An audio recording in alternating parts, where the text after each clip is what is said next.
Okay. Okay, we are live.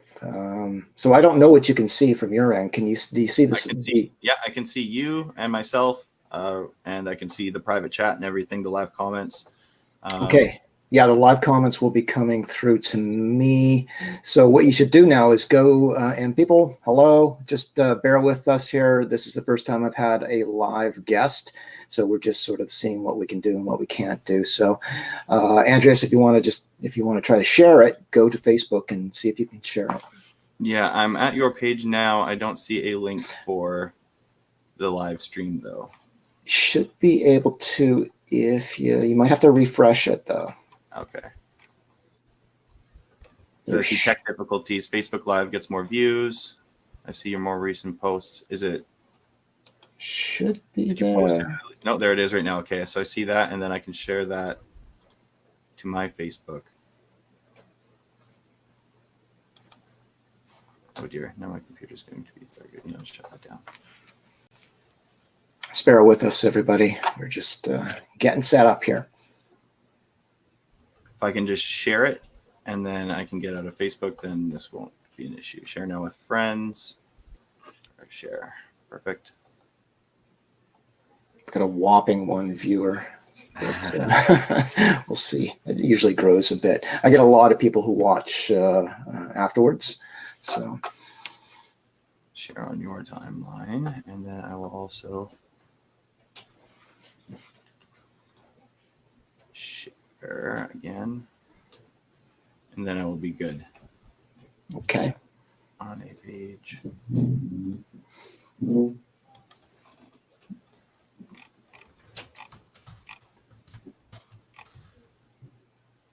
Done. That's all the sharing I can do now. Okay. All right. All right. All right. So hello, everybody. Doing a Facebook Live here. I have to do some video this morning anyway. My plan is to send it out to the UBC Students Against Bigotry, who I like to call the Students Against Freedom, because that's more of an accurate title in my opinion. And they could also be called Students Against Truth, because they actually when I was supposed to do UBC, they put out a message about me, and it was just full of lies, right? Just a whole bunch of lies and defamation.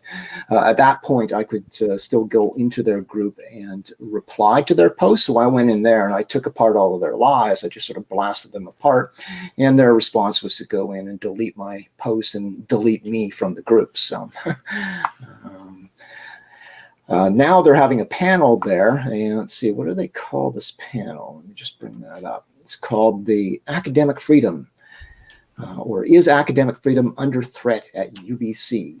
And it's got some hand-picked professors from UBC. I'm going to assume that they're all of the correct persuasion from the Students Against Bigotry's viewpoint. I believe one of them was actually at the Board of Governors meeting, where they were discussing my talk and the implications of my talk and how the university should respond to my talk. And this one professor from the law faculty there went up and just like the Students Against Bigotry, just started spewing a bunch of mischaracterizations about what I talk about and lying about me. So we're kind of in a dire situation today. I don't know if you're sort of seeing the same thing today there. Oh, absolutely. I mean, like, I watch I pretty much get every post you make sent right to my phone immediately. But I see it just for myself as well. And a lot of what I see is the exact same problem where, I mean, it's not just people on our side, but it's because you and I had a conversation yesterday where we were starting to kind of get into conservative and liberal, but I'm finding a lot of conservatives do the same stuff, just in a different way. And I've started to really see like the group mentality on both sides. And it's really become more of a group of people who are capable of just living in a reality where this is what happened and this is how I feel about it. And there's another way where you can just say anything that you want about a person, and because the ability to defend yourself online is pretty nil, you're left with an extreme large group of a number of people who believe a certain thing about you and just go with that. And I think my biggest thing is, how do you combat that at this moment? Like, how do you combat disinformation being so prevalent? Right. Well, I think, who was it? Was it Churchill who said that a lie can make it halfway around the world before the truth has time to put its boots on, or something like that? That's exactly what's the problem is, right? Where that is the problem that I see right now. Yeah, and it's a very real thing too. So Noam Chomsky actually talked about this because he had to deal with it from the left side of the spectrum, of course. He would, well, I mean, he kind of said that, when people are hurling these defamations at you, calling you names, like calling you a bigot or a racist, like, what can you do? Like, the person hurling the insults always kind of wins. The other problem is when they tell like actual lies and fabrications. Somebody can tell a very harmful, damaging lie about you in an instant, right? Mm-hmm. But then, if I was to go to the talk there at UBC today, I might try to address some of those lies. But the problem is that they got this 30-second time frame that they allow you to speak in, right? Mm-hmm. And that was the problem Chomsky pointed out, because he would frequently deal with this in public talks too. So somebody would be there who told some lies about him, and they'd come up and they'd repeat the lie at the microphone. He says, well, this is going to take some time because you've told a lie that took you like 20 seconds to state, but now it's, taking me a good 5-10 minutes to unpack that and explain exactly why that is a lie. Right. And then when you get a whole pile of lies, right, you just go on and on and on. But the thing is that some people will never get to your response, especially in my case. Right. I've got to be careful here. If I talk about Megan Murphy, people will accuse me of obsessing on her. But the thing is that they talk about her being censored, but she did a video interview that was posted on the National Post website. She's been interviewed and quoted extensively in the media. Nobody has come to me. Right? Nobody has come to me from my side of the story, but there's been like tons of defamation put out there about me, like with the UBC Pride fiasco. There must have been at least 100 stories on that were across Canada, and all kinds of terrible things said about me. But not one of them, like not a single journalist, even asked me for an interview to get my side of the equation. So all of these people out there across Canada who might have been paying attention to this, outrage of UBC being kicked out of the Pride parade, they've got this skewed notion of me, and I have absolutely no power to rebut that. Right? I would love to have an opportunity to go on to the National Post or onto their video interview and explain my side of the story, but I don't get that. So the damage is kind of out there. So when I go to some of these talks, like I've stopped outside my talks when I was going in previously and spoken to some of the people there and sort of try to pick their brains, like, what is it about me that you're so angry about? What is it that I say that's so offensive or whatever? And half the time, these people either don't know what it is that they're protesting, or they've just been told something by somebody else who said, oh, well, Jenn Smith is a bigot and a transphobe, so we need to go there and do that. So they come in with these sort of false impressions of who I am. And I think that's because we're kind of in a soundbite culture now, and nobody really wants to do the legwork to try to get to the truth. That's why, and I mean, again, this is a conversation we've had. Like, that's why I've suggested that you produce your speech online and actually have it out there for people to have access to. And I mean, I'm sure you've given that thought now with everything, but I mean, again, just with so much of this, the only way for you to be able to rebut yourself is to have your 3.5 hour speech completely open for people to have access to. I mean, how many people have actually gone to see it in the thousands, 5,000, 6,000 people? Because Yeah, right, it's BC. quite a few, but in when you compare it to the population of BC, it's tiny. Yeah, exactly. It's a small number, and I don't mean that in any ill way at all. But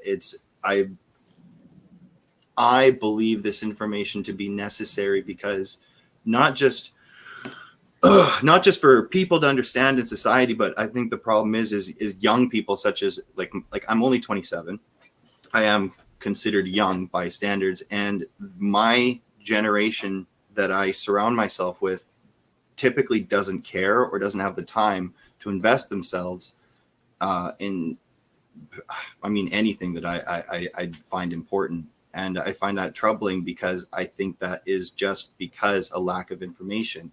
They're only fed what they see on National Post and all of these places that have no problem not representing you or even acknowledging your presence. And so if you were able to at least get clips out to people to share online with video reference, like, even the one you did about Jordan Peterson opened my eyes about a lot of things, like made me like do a couple double takes on just where he came from. It doesn't change the fact that a lot of the things he said made me a better person, but I had no idea until you made me aware. And Right. so it's unfortunate, but I think that you need to produce more of your speech for an online presence. Well, so actually that very fact there has been like a real subject of discussion over the last couple of years in terms of why I don't put my public talks out there and the wisdom of doing that or not doing that. And there's actually a bunch of things that are going on there. The thing is that people are kind of saturated in information, like just about anything you want to know about this debate. It's out there on the web somewhere, right? And in massive quantities. Like it wasn't as much when I got into this debate about 3 years ago now. But that's changed. There's been such a volume of material put out there that it's not a question of people not having access to the information, although I do bring some kind of unique things that other people aren't talking about. And this was like part of the problem with Megan Murphy again, was that she's got like a very narrow focus, and I cover these other arguably much more sensitive topics. So there is stuff that I cover that you could say is not out there.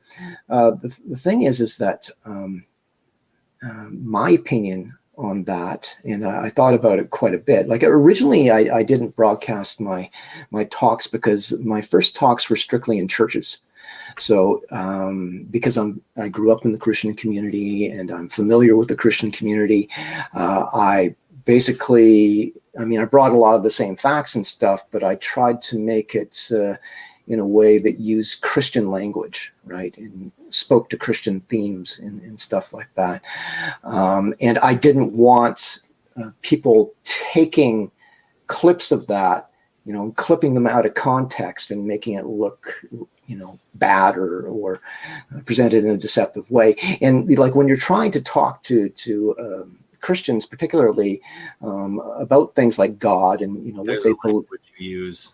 Yeah, and their beliefs and stuff. Well, of course, the radical activist community, for the most part, thinks that Christianity is a load of bunk and ridiculous and stuff. So, yeah. So if I'm talking in sort of theological terms, making biblical references and stuff like that, that would be really easy to clip.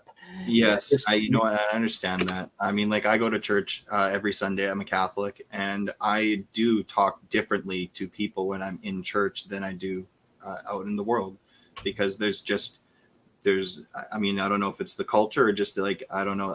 Maybe I'm more respectful because I'm in a house of God, but maybe you feel that same way too, but you use a different language that maybe, if taken out of context, you sound like, bring the Crusades back or something. Right. Yeah. Well, I not only use a different language when I'm in church. I'm not a potty mouth even at the worst of times. Like every now and then I'll get mad and I'll say some using foul language and stuff, but my language is pretty moderated for the most part. So my language and stuff is not too different when I'm inside a church. But I do actually kind of modify my wardrobe. So for instance, I don't wear skirts when I go into a church. I think that's just an act of respect, okay? Because people think that this is a house of God, this is a holy place, and a lot of the people won't agree with who I am and what I'm doing. And I think it would just be unnecessarily offensive to some of the people for me to do that. Like, and unnecessary is the big part there. So I just wear jeans when I do church talks. Although once we did a talk in Langley, I think it was, and I wasn't even clear that it was a church we were doing the talk in. It was like connected to a school or something, but it turned out to be the church that was on school property or something like that. But I showed up with a skirt thinking, okay, it's just in a school, right? And it turned out it was a church. And I went inside, and Chris is like, well, Chris is my co-sponsor. He's like, Jen, you're wearing a skirt in a church? What are you doing? So a little bit of an accident there. But yeah, I kind of modify myself. But that's an act of respect to what other people believe, something that the transgender activist community might seriously consider learning, that there's no reason for you to be offensive to what other people believe, right? Respect goes a long way. So I try to do that. But I mean, the clipping part of it, like when I'm using Bible references and stuff like that, because I'm familiar with them, and I'll use ones that I think are applicable. That was why I originally didn't put my talks online. But in time, I sort of developed this idea, like it was almost accidental. So what happened is when I made that decision, it was like it created this sort of aura of mystery about exactly what it was I was talking about. So it was like this, it was an underground talk, and nobody knew exactly what was being said inside. And that, I think, at least initially, was a motivator for people to want to get up and come out and see, okay, what is it that Jen's saying that's causing so much fuss? So I began to sort of respect the value of putting a big question mark out there, like giving people can get all that stuff online, right? And if they're like, if I were to put the video online in its entirety, 2 hours typically, people would watch it. Some people might watch it, but then when they finish watching it, they sort of click it and they forget about it, right? And then they're done with it, and then it just ends up in the sea of other talks and presentations that are out there. But the thing that concerned me the most was this sort of open it and close it and forget about it. So I wanted to keep building that sort of aura of mystery about what I was talking about. But also there is sort of like a methodology there. Okay, because unlike a lot of speakers, like, pick a speaker who's involved in this subject, they tend to just go out and do their talks, and it's like an information thing. I'm actually an activist who's trying to change public policy. Okay, so I want to not just inform people, but I want to mobilize people. So we're going to be doing some stuff over the next several months that's going to be designed to put pressure upon government to launch the inquiries that I'm looking for, right? So part of my agenda in addition to informing people is mobilizing people behind me to put that pressure on government. And what happens when I restrict my presentation from being online is that, like I say, it forces people who are really interested to get up and come out to hear me. But they're also a very special kind of person, because so many people who might be interested in this won't go even though they're interested, right? So the people who are coming to my talks, and I used to say this probably should still say it from time to time in my public talks, is that almost everybody who comes to my talks is a very special kind of person, right? Mm-hmm. They're the kind of person who is willing to get up, get out, and do something, right? And so I get all of these people, this special class of people who are willing to do something, to come to me, and then I collect their names and emails, right, for actions in the future. So I've got like 1,300 emails that have been collected over the last year or so.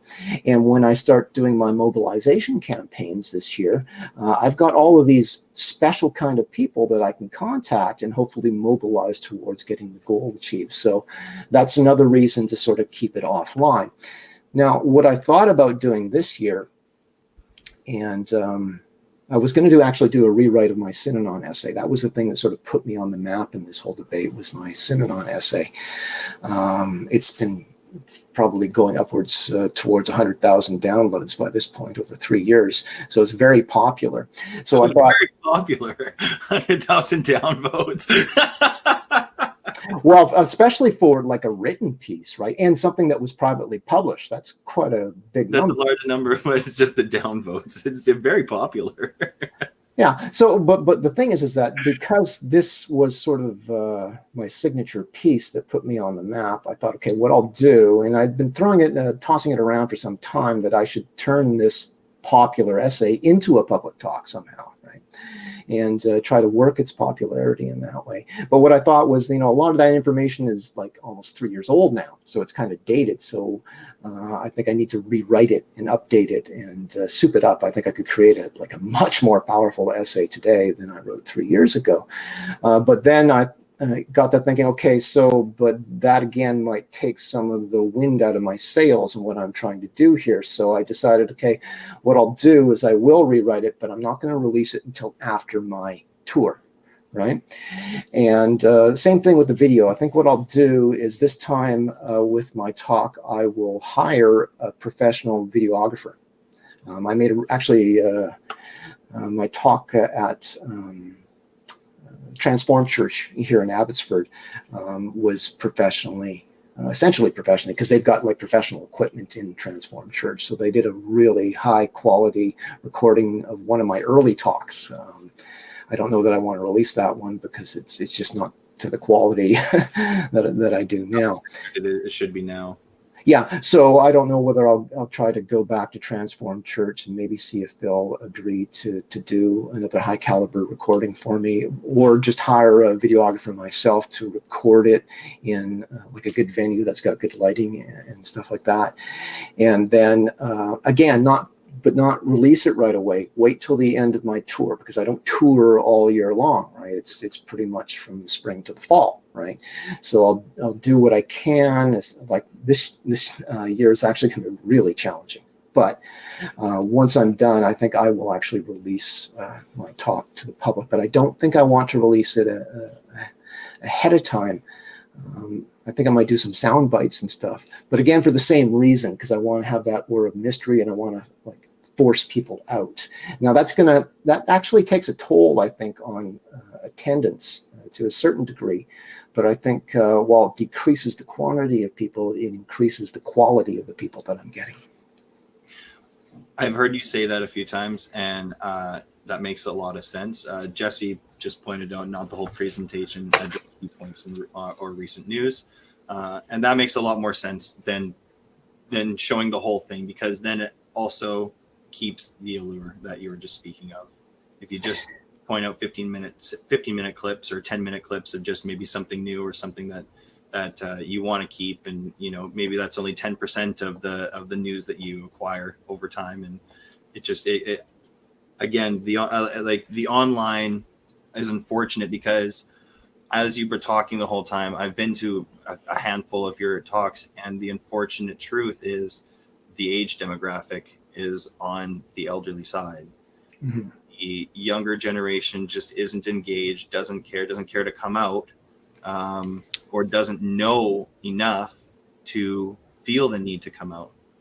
And that's the problem that I see. A lot of it is apathy towards the situation. Just, it's not my problem, I don't care. Or the other one that really that bugs me more than anything is the silent majority. I'm totally with you, buddy. I just don't want to say anything. And I get it. I get why you don't want to, but in my eyes, that's the biggest problem. That's the bigger problem. It's the people who don't want to get involved, because what is that quote? First they came for the Jews, but I wasn't a Jew, so I didn't. First they came for the socialists. Yeah, that's all right. Thank you. So, but you know where I'm going with this, right? And so, right. you find a hill to die on, which is kind of where I'm trying to get to, and do say something, make your voice present, because it's the people that scream the loudest that get things done, unfortunately. And unfortunately, most of those happen to be children lately. Yeah, apathy is a big problem. However, let's just take a look here. Let's see if I can share this tab. And Jesse, you do wonderful art. You're actually pretty great graphic artist. Jesse's done some great stuff for me. He's a pretty funny guy. He crosses some lines sometimes, but when he does, I let him post it on himself. He's awesome. Okay, so let's see if I can share this. There we are. So can we see? I'm going to go full screen for a second here. Oh, look at you go. You got this down good. Okay, so this is the petition that I've been working to get the inquiry, right? And you can see there I've got 1,424 signatures already. That's quite a number. So it's getting to the point where, I think that we're collecting the numbers that are necessary to put significant pressure on the government, but I want to keep on working that. I think with the upcoming tour, I want to make a bunch of video promos, and maybe what it'll have is just like teasers from the talk that'll throw things out there, maybe with question marks, maybe part of an answer but not a full answer, or just tidbits. I guess what they kind of do in screeners in Hollywood, right? Which is they, take out some of the most dramatic moments and use that to draw people in. I mean, if it works for Hollywood, it should probably work for me too. That makes sense, and I just hope that your punk rock to disco trans debate, Jen. Funny guy. Sorry, no. Oh, that's Jesse. Yeah, I was reading his comment and I completely forgot what I was saying. I hate doing that. I'm really bad at that, even on my end, on my own podcast. If I read a comment while I'm in the middle of a thought, I completely forget what I was saying. Well, yeah, I mean, I think that everybody, like I've talked to an awful lot of like people who are public speakers and academics and stuff like that, and they've all sort of commented that my talk is kind of unique compared to a lot of the other talks that are out there, in the sense that it is heavily researched, right? And there's tons of citations and stuff. Like if you do a comparison, for instance, between, again, back to Megan Murphy, and the reason I have to talk about Megan Murphy so much is because right now, I would say that Megan and I are sort of the top two people in BC who are addressing this subject, right? The difference is she's getting like tons of attention in the media, and I'm not. But if you compare her presentation to my presentation, there's a world of difference between the two, right? Well, I've seen a lot of. I went to one of her talks, and I've seen a lot. I've been to how many lectures? I mean, I've seen Ben Shapiro. I've seen Jordan Peterson 4 times. I saw you a handful of times, and a handful of other. I was a couple of Christian speakers. I don't remember the names of, but again, yours has been the one that blows my mind with the amount of facts that you seem to pull out and cross-reference between where money comes from and where money comes from and where money goes, and who is being who's on what. Like the biggest things is like who is on these boards, like on is it Abvi? Mm-hmm. That's right. Well, like the Endocrine Society and the ties to groups like Abvi, right? And it's insane to see how. Like it's what is it? I mean, what is it was on The Simpsons. The diabetes company, or the diabetes pill company, is the same company that owns the donut shop. Like it, right. The company, they're they cause a problem to create a profit.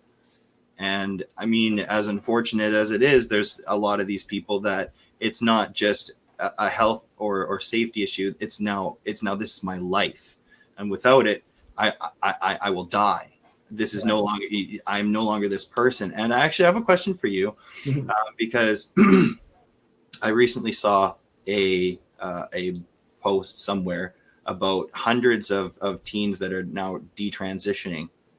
And I wonder how you feel about that, if that's going to be an outcoming trend now that, maybe the the allure of this is worn off and people are starting to realize that this isn't my body anymore. Right. So yes, I think you're going to see an awful lot more transitions in time. The thing is that being like, if you sort of go with the whole enchilada, if you will, of being transgender, and you go for the hormones and the surgery and stuff like that, that's quite a procedure, right? And that involves a lot of financial effort and like actually physical effort too. I mean, Blair White, I heard Blair White saying that he uses 6 different pills a day just to keep his hormones the way that he wants, right? And that's a big financial investment for some people. It depends on what your coverage is, right?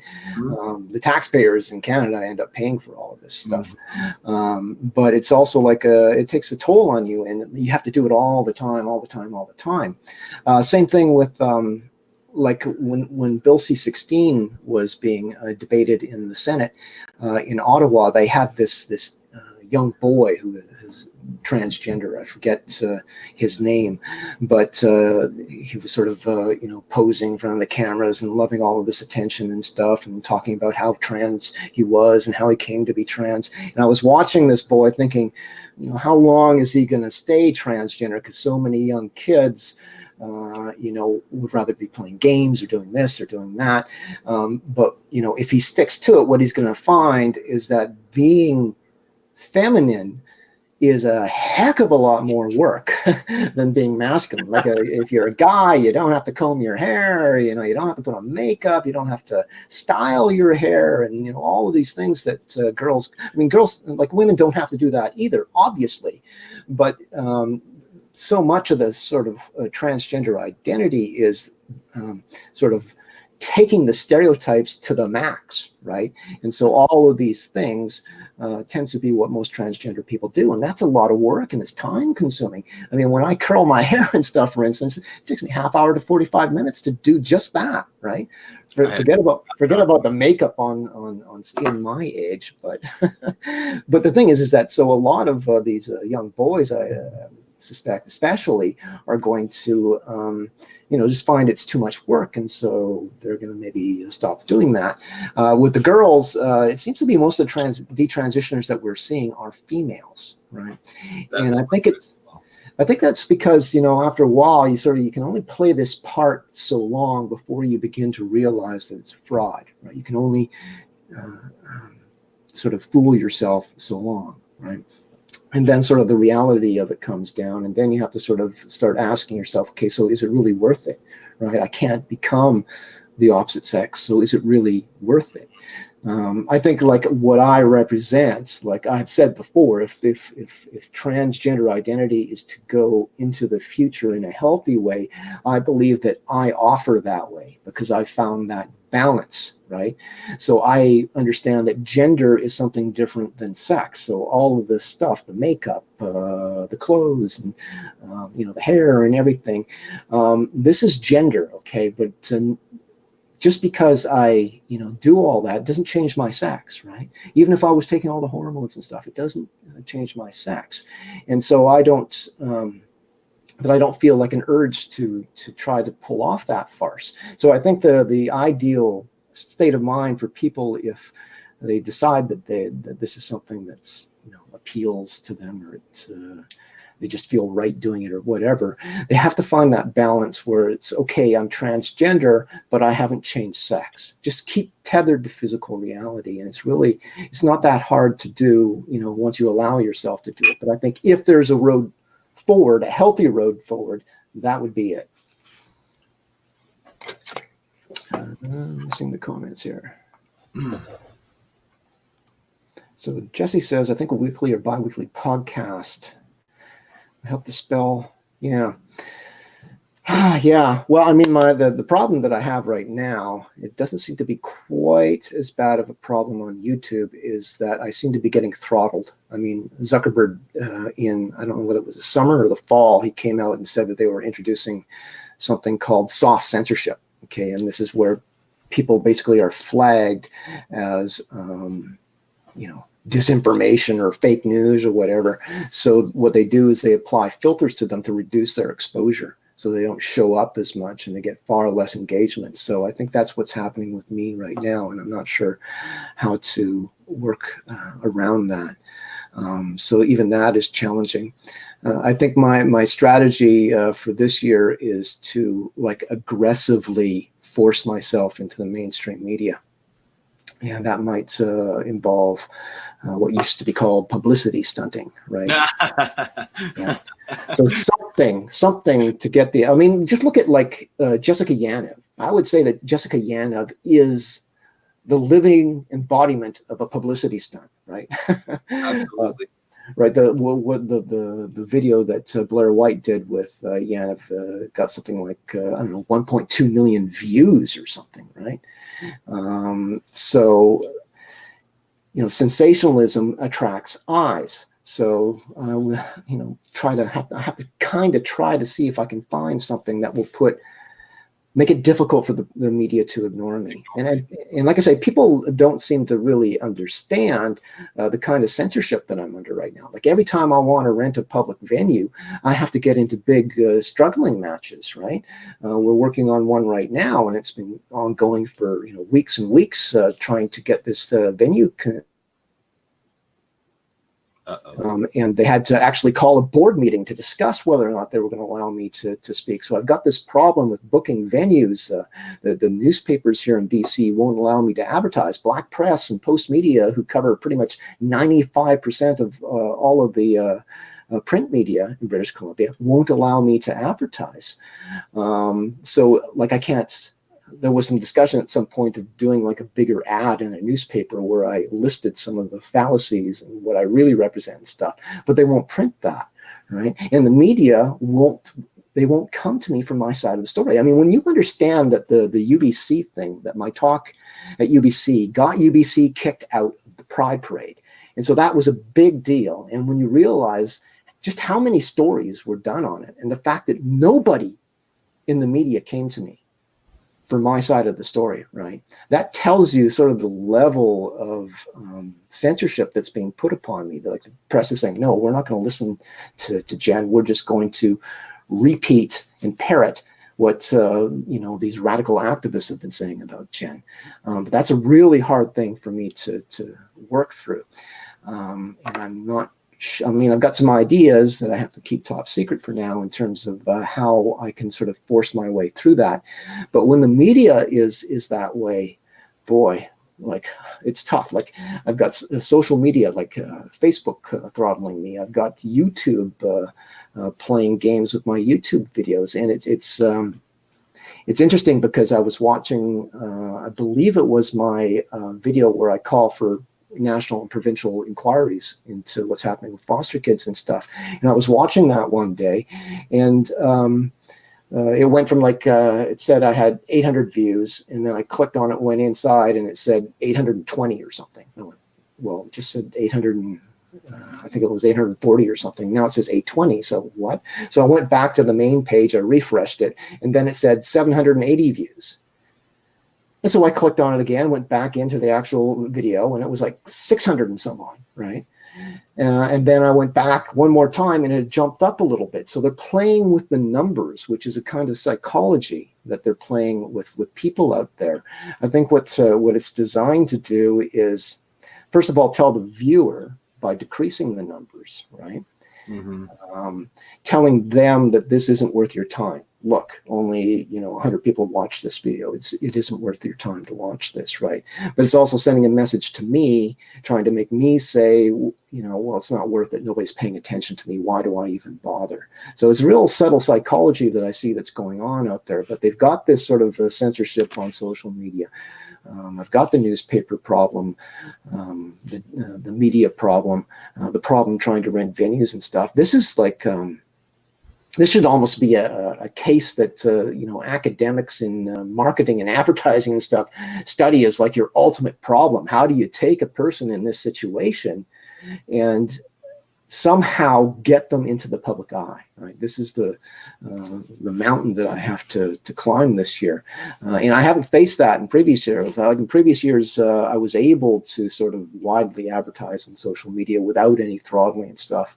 I was able to advertise in the newspapers. We would, you know, be able to book the venues that we wanted to book, but all of that is gone now, and it's going to be a real challenge, and it'll be real interesting to see what's going to happen. I've been sitting on this question for a while. Why do you believe the post-millennial like backtracked and removed everything you had done with them? Because I think you wrote 2 pieces for them. Yeah, I wrote a couple of pieces for them, and the interesting thing is that those 2 pieces were well read. Like, you know, if you compare them to other stories that they published on the same day and then sort of track them over time, these were very well read and well reviewed pieces. Everybody liked them. And so it wasn't an issue of the quality of the work that I was producing. No, I don't think it was. Well, I'd say the thing that happened with the post-millennial is they seem to have pulled their support for me. What's that? Said, sorry, did you bug someone? Did you make them angry? I'm always making somebody angry. I know.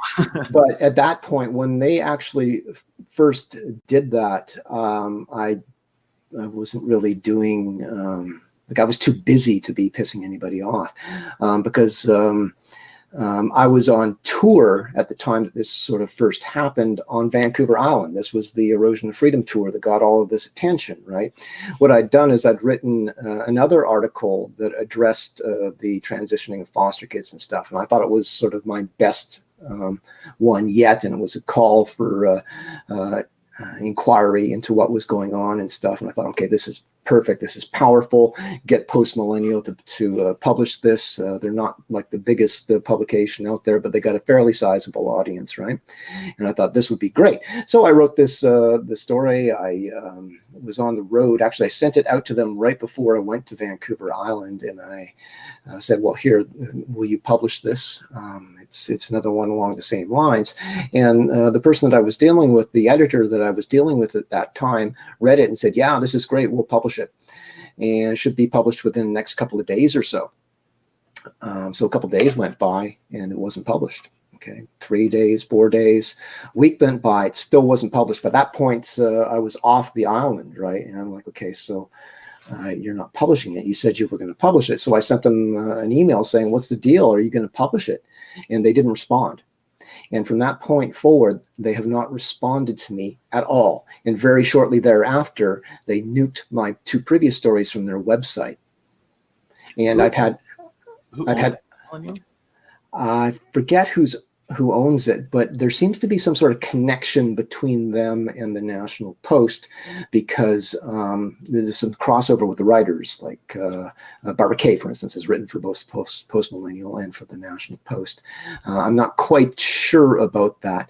But the thing is that when this sort of first manifested, like I wasn't really pushing anybody's buttons. I mean, I've got some opinions, like one of their regular writers is Lindsay Shepherd. I'm not Lindsay Shepherd's biggest fan, and I've maybe mentioned that, but journalism is not supposed to be about who likes who and who gets along with who. It's supposed to be about the story, right? And whether the story is good or not. But I mean, like I say, at that time, I don't think I was particularly being offensive to anybody. I think this is just my theory, and I can only speculate. I think that what I have now, what it's going to be in my new presentation, is I have a powerful argument. Right. And if this argument gets to the average person, there's going to be a lot of pressure that will come to call for an inquiry, which they have in the UK now, which has a big problem, but they've got their inquiry in the UK. And I think if my arguments, the way I've packaged them, get out to the general public, we'll see that kind of pressure here too. And okay, so this is back to my theory, though, about this transgender debate not being a left-right thing. It's a top-down thing. Mm-hmm. So, again, Noam Chomsky's talked about this, is that there's not really a left and a right. He was talking about the United States, but I would say it applies here too. There's not really so much as a left and a right in the United States as a left establishment and a right establishment, but they have an awful lot in common, the most important of which is establishment, right? So I would say that this transgender agenda is an establishment agenda, right? And I think, again, just a theory, that a lot of these things that they've taken, like putting men in women's sports and men and women's rape shelters and prisons and stuff, my theory is that they may not have wanted those extremes from the start, but there are certain things that you're not going to see either the left or the right surrendering, and those would be what I would call the brainwashing of kids in school, and the other one would be pharmaceuticals. Okay, so they will, I think, or would be, like if I was a pharmaceutical executive and I was thinking about the future and saying, okay, eventually people are going to say this is crazy, you're destroying these kids.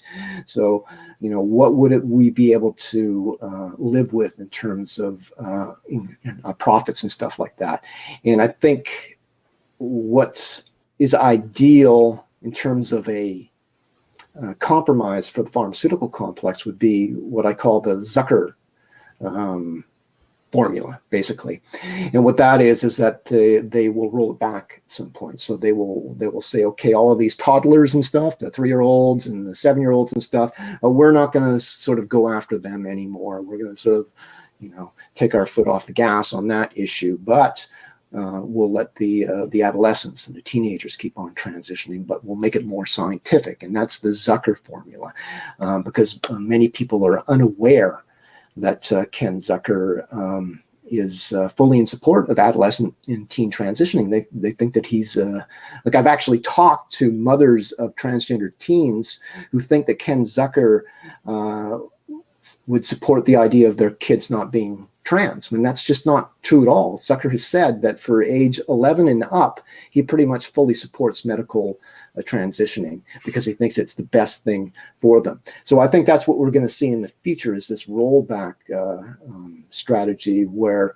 like I say, mainly adolescents and stuff. But the thing is that something like 85% of all medical transitions are adolescents over the age of 11, right? So it's not much of a loss for the pharmaceutical establishment. And it looks like if you roll it back and say no more transitioning toddlers and stuff, and we're going to be more careful with teens, it looks like a big compromise, right?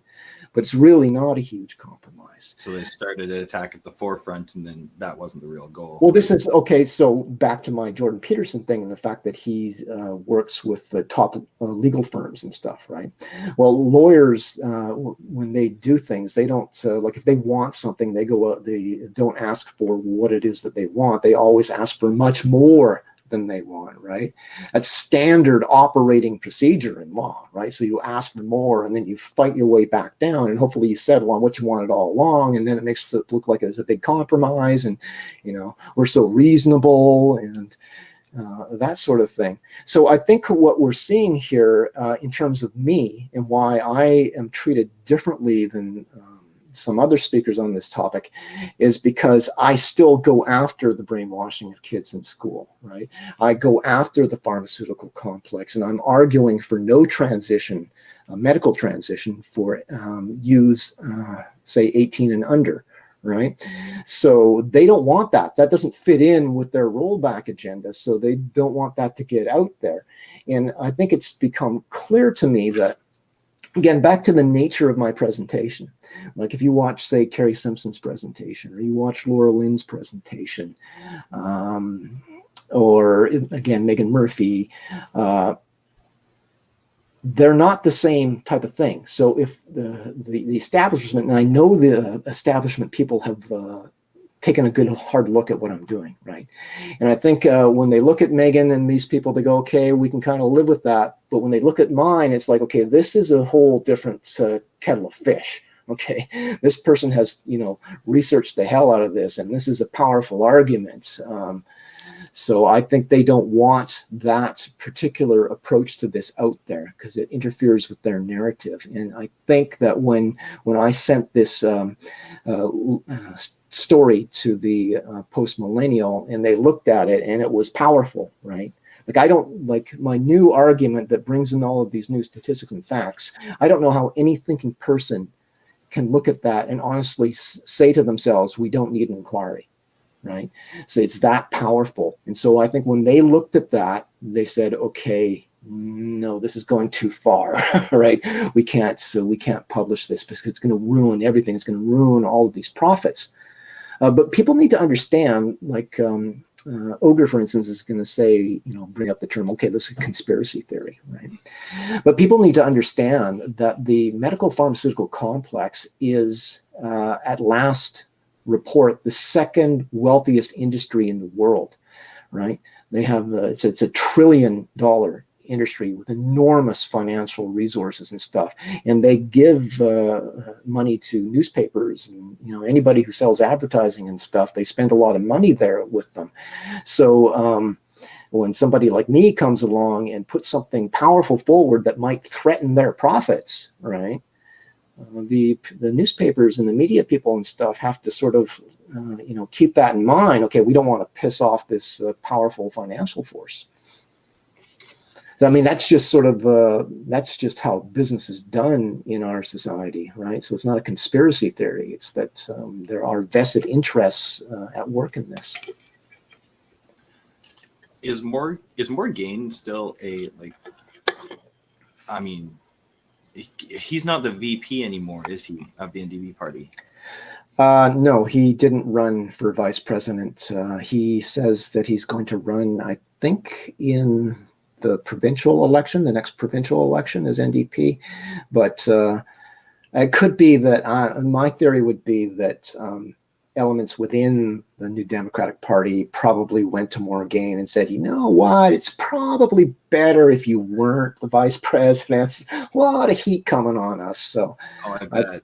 So I think he just sort of stepped away for that reason, but he's still going to try to run as a candidate, and I think that the NDP party itself can manage that. So we won't be able to apply that label to him anymore, but we can say the former vice president. Former vice president. Yeah, because I was wondering. I mean, not like relevant, but how relevant is he now going forward with that removal of title, I suppose.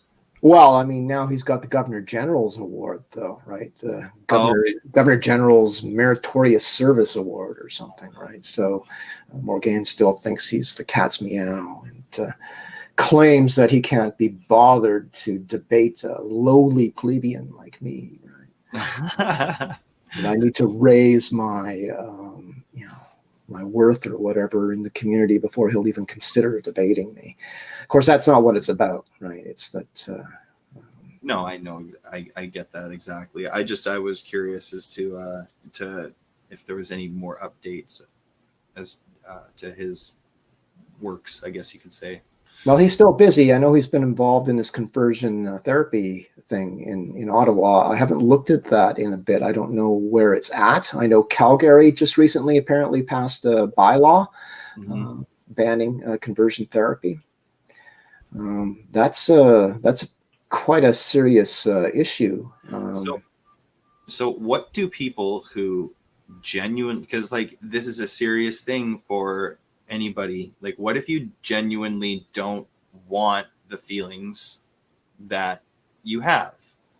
What if you genuinely, you're attracted to men or women or vice versa, or you want to be a different gender, but you genuinely don't want to go through that. That's not the life you want to live. You have these feelings, but you're conflicted inside. And like, it's not to say that you would be a better or worse person either. Like, obviously we can go down those roads, but where do those people go? What do they do? Mm-hmm. They're left with one option now. Yeah, well, I mean, the whole conversion therapy thing is nuts. I mean, but the problem is that most people, when they think of conversion therapy, they think of some of these sort of draconian things that were done way in the past, where, you know, gay people were hooked up to with electrodes and given shocks and stuff to sort of get rid of their forbidden thoughts and stuff like that. There's Right? porn on the TV, and every time they feel aroused, they get shocked. Right. Well, but yeah, the other thing is like this whole pray the gay away thing. Now, you can sort of like there are psychological arguments to be made there that if you've got somebody who's gay, who maybe doesn't want to be converted, and you've got all of these people trying to desperately pray the gay away and using sort of what I would call a gaming tactic to shame a person into changing their sexual orientation, which a lot of it, from what I understand, at least classically, there was a lot of that involved. You can argue about whether that is ethical or not, right? Yeah, I agree with that. No, but the thing is that this type of psychology has been used in other areas, most notably in addiction therapy, right? Psychological addiction therapy. I mean, that the back to the Synanon, the whole sort of methodology there was a shaming, like a group shaming thing, to get the person to reject their former patterns of behavior and make them understand how terrible they were, and they used the power of the group to do that. So it's not like there aren't other. I mean, Synanon basically evolved or was copied and became something called the Seed, which eventually became, let's see if I got this right, the Drug Free America Foundation, which still exists. And I'm not sure completely right now, but I think they still use some of those same tactics that Synanon used in terms of treating addictions. So there are sort of radical therapies out there. I think that what probably most people could agree is that we wouldn't want, you know, people being taken forcibly against their will and, you know, given electroshock treatment or that type of thing. But I mean, it gets real sticky when you're talking about, say, a Christian family, right? And sort of a fundamentalist Christian family who actually believes that homosexuality is unnatural and it's not in God's plan, right? Okay, that's their belief system. And I have a real big problem with the state basically coming in and saying, no, you're not allowed to teach your kid your values, right? I don't know that is, I think it's an overreach by the state. But once again, though, conversion therapy that involves harmful tactics, right, is a different issue. But like just talking to your kids and stuff like that, or sending them to a professional therapist on the subject and having them talk to them, I don't think that should be illegal.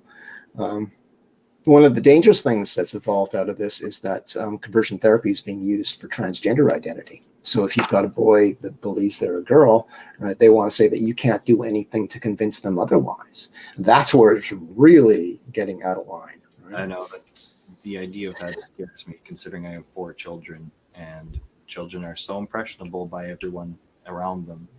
And the wrong teacher, the wrong parent, on the PAC meeting or something says the wrong thing, and I could be in a slippery slope real fast, especially with how vocal I am.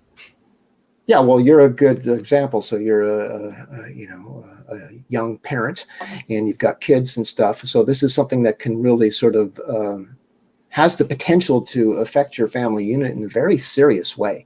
Okay, so first of all, they've got them in schools, and they're feeding them all of this, brainwashing stuff where they're selling these magical fairy tales that you can change sex and stuff. And once the kid sort of starts thinking, okay, well, maybe I can be the opposite sex, maybe I'm not. Yeah, just for fun. And then they've created this environment in the schools that nurtures this idea. And then, the counselors and stuff get involved, and they're all under instruction to don't tell the parents. Okay, whatever you do, don't tell the parents. So they can nurture this idea to the point that we see what happened in this case in Delta, right? Which is the guy's daughter was watching a video called, let's see, what was the name of the video? Handsome and Majestic. Handsome and Majestic. And it's Oh, this video of this girl who identifies as a boy, and she cuts off all her hair and starts acting like a boy and becoming handsome and majestic, right? But what we saw in that case was a direct sort of cause and effect thing. Okay, so she watched this video in school. That's part of this OG 123 program. And after watching this video, she said this in court documents, right, that that's when she really understood that she was really a boy trapped in a girl's body, and went home and cut off all her hair. Right. And so any parent can kind of find themselves in that situation where one day suddenly, if you've got a girl or whatever, she comes home and cuts off all her hair and says, I'm a boy. And then if you say, well, no, you're not, well, you're crossing lines already. And if you try to block them, right, then you see what happened to the father here. The courts get involved. And if you go too far, they can even take your kids away from you. And that's just that's state power gone nuts, right? How many in your of the people who follow you, how many do you believe are religious, and how many would you say are more secular? Because you do so many talks at churches, and I know far more people who have no interest in faith that agree with me on many of these things, ended up being the silent majority. But a lot of the people that I see who are far more vocal for you are people who have a faith. Right. Well, this is actually an interesting thing to sort of analyze. So when I first started doing public talks, I did almost exclusively church talks, right? Almost exclusively. And we got the odd sort of protest here and there, but the pushback was not really significant at that point, right? Last year with my Erosion of Freedom tour, I basically, for the most part, focused on public venues, right? I did some churches, but the primary thrust was in public facilities, right? And it was aimed at a secular audience. I still had Chris with me, who was co-sponsoring me, because we have the same goals. Even if I'm not packing in a religious message there, it's still designed to achieve the goal that Christians want, right?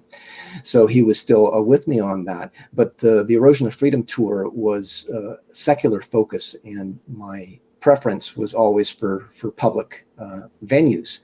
And that is when we saw the huge pushback from the establishment. That's when they got involved, when they saw that, okay, now I'm out of churches and I'm into the public in general and trying to push this into the general population. That's when we really saw a reaction, not just from the activists, but from the establishment, right? That's when the establishment came down upon me. Because I was taking it out into the public. So my sort of response to that would be that, yes, early on, certainly it was almost exclusively Christian, but that changed during my last talk, and sort of the minority of my presentations were in churches last year. This year, it's probably going to be kind of the same as last year. My preference is going to be for public venues, but that's not ruling out church talks. But as to, what percentage of my followers are Christian, I did a kind of mini poll a while ago where I asked everybody who was Christian to like my post, right? And I think I got nearly 100 people who liked it, indicating that they considered themselves Christians, right? And I've got pretty close to 2,400 friends and followers right now. So 100 saw the post and liked it. What does that say about the numbers? I don't know for sure. There's no way to sort of tell for sure. But I know that there's a lot of people who follow me who aren't Christian. In fact, there's a lot of, especially feminists, who are bitterly opposed to Christianity, right? And some of whom were like ferociously angry with me for working with the Christian community. So I've got like a real mix. And I've said for a long time that I have for quite a while been in a really precarious position, right? Sort of I'm between the feminists, and I'm between the Christians, and I'm between the left, and I'm between the right, and no matter what I'm saying, it's like I'm almost always pissing somebody off, right? But I have, I would say my reach goes, quite far beyond the Christian community. The Christian community tends to be the most active. So you can get them to get out, like get up and get out and do something. Although apathy across the board is breathtaking, right? It is. Never underestimate apathy. Like if I've got 100 people saying to me, "We support you 100%, we're behind you, absolutely," and if you're going to be doing actions and stuff, we're going to be right behind you. If I've got 100 people saying that, maybe 10 of them will actually follow through, right? So it's a real problem. But the Christians tend to have a better follow-through ratio than the general population, and that a part of that, I think, is because they are fueled by sort of a religious moral code that for the ones who really sort of get it and subscribe to it, they believe they have almost a moral duty to stand up. So the Christian community is still valuable. It's still a problem for me, though, because most Christians, I would say, are just good, decent, moral people. There is an element within the Christian community that are bigoted, okay, and don't like me. And we saw this after my breakup with Laura Lynn, that a lot of the Christians who were following me and supporting me, the moment I had this argument with Laura Lynn, they started hurling these sort of salacious, horrible defamations and comments and insults at me, and just showed that they had this sort of underlying sort of hatred for what I represented, right? Just waiting, right? Just waiting. But again, that's not the majority, but it indicates that there is a significant portion of the Christians who are basically tolerating me, right? And those people, I would say, are, I don't know how I can sort of, or even if I should be trying to sort of make sense of them or sort of classify them, but they're there. I mean, I did a church talk in Kelowna, and there was one of these types of people in the church talk, and like I think I'd been talking for about 20 minutes, and this person who had been watching me very intently apparently could stand it no more, and just leaped up in the middle of the talk and started yelling at me about whether I had accepted Jesus and how this was terrible and awful. It was just a huge scene in the middle of the church, right? Chris had to get up and basically go calm the guy down, right? It's troubled waters for me everywhere I go. And working with the Christian community is important, though, because they are one of the only communities that are willing to get up and get out. But I have to strike that balance, right? Because one of the problems that I have to deal with, and this is constant. I mean, there was a story in the Vancouver Sun recently about Andy. How do you pronounce his name? NGO Inga. And I think it's Andy No, but it's NGO, but it's Andy No, I think. Right. So there was a story in the Vancouver Sun about him, and they referenced me, but they didn't just reference me. They said there were problems with other talkers at UBC, such as Jenn Smith. Like everybody was just their name, like Ben Shapiro, Jenn Smith. But me, it's not just Jenn Smith. It's always Jenn Smith, whose talks are sponsored by the Canadian Christian Lobby, right? So they have to add that in there, right? And that's because they know that the non-Christian community tends to look at Christian groups as these sort of backwards, bigoted stuff. So they're always trying to tack that label onto me. And I'm always having to sort of fight that and say, listen, yes, I work with the Christian community. I respect the Christian community, but I am not a Christian, okay? And I'm not driven by sort of the Christian narrative. So it's a constant struggle for me. And it's a very important one for me to balance, though, because I do have a lot of feminists, less feminist followers since I had my blow up with Megan Murphy, but I do have a lot of feminist followers, and I got to be careful that they don't sort of write me off as this puppet for the Christian community.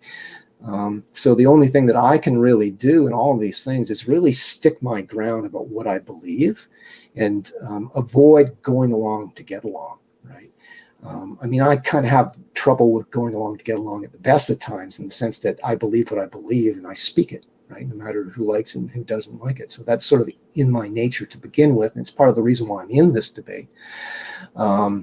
But as I've gone through this sort of journey, what I've discovered is that there's been like many opportunities where I could have just stayed silent. I could have fudged on what I believe or allow little things to go unsaid and stuff. And it would have opened doors for me, right, to bigger audience and maybe making money. I had people in the Christian community talking about how if I was working with them, I'd be speaking to thousands of people and stuff, right? It's like this carrot there hanging out in front of me. I had those opportunities, but I didn't take them because first of all, that's you know, that's not my character, right? My character is to try to stay that, but I'm not willing to sell out in any way, okay? Because this is an issue that's important to everybody, not just Christians. It's important to feminists and all kinds of different people. So I feel like I've got a duty to walk that middle road. But it is like I would argue that I have the most difficult road to travel of anybody in this debate because I've got so many conflicting forces that I'm dealing with, and because I'm dedicated to speaking the truth. Well, I actually I see exactly what you're talking about. I remember when I went to the Megan Murphy event, and I saw, you know, in real life, real TERFs, like real feminists, and you know, I had so much to agree with them on and engage with about, but the minute I brought up that I was Catholic or anything like that, you know, that conversation would go sideways so fast. Right. Oh, so you're one of them. Yeah, exactly. I'm one of them, but it's unfortunate because I'm not one of them.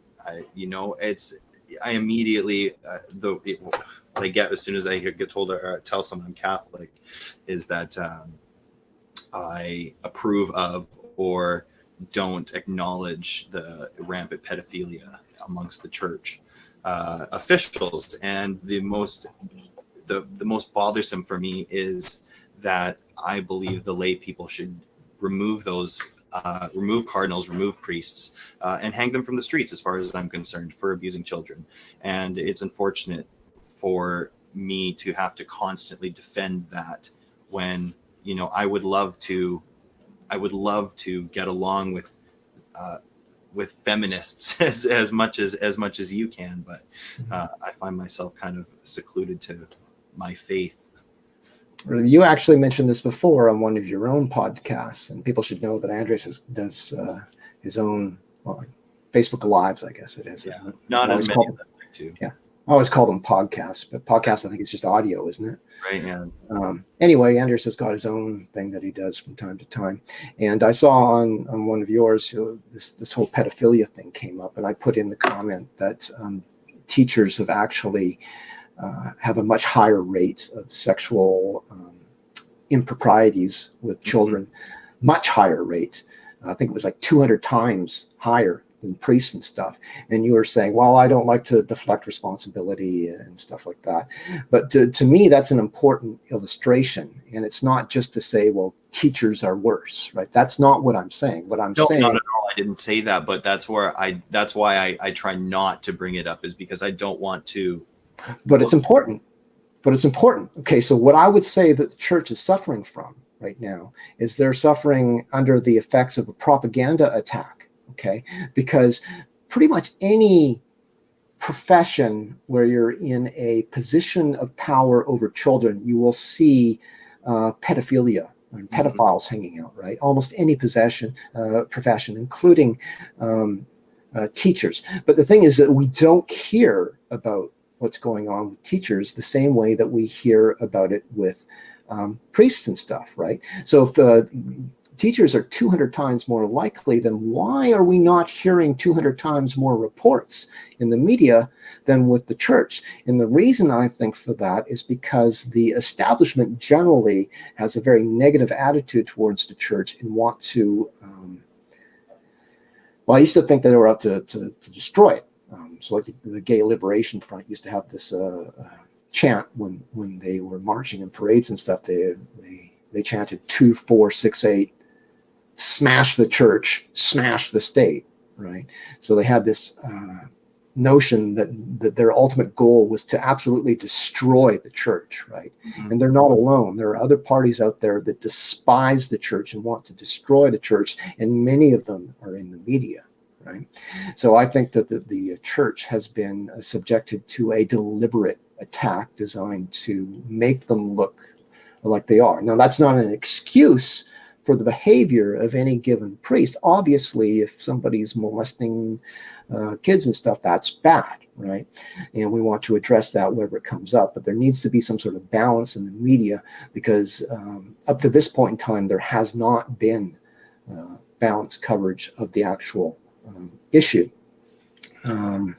So it even, well, I mean, I could go grab my papers, but I just recently was accepted to be a lector at my church. So now I'm going to be reading before the gospel. And even just in volunteering for that position, I have to get a criminal record check that not only is just for criminal offenses, but it's for elderly, like it goes towards your relating to elderly people and children. So there, it's like a more comprehensive, I guess, criminal record check.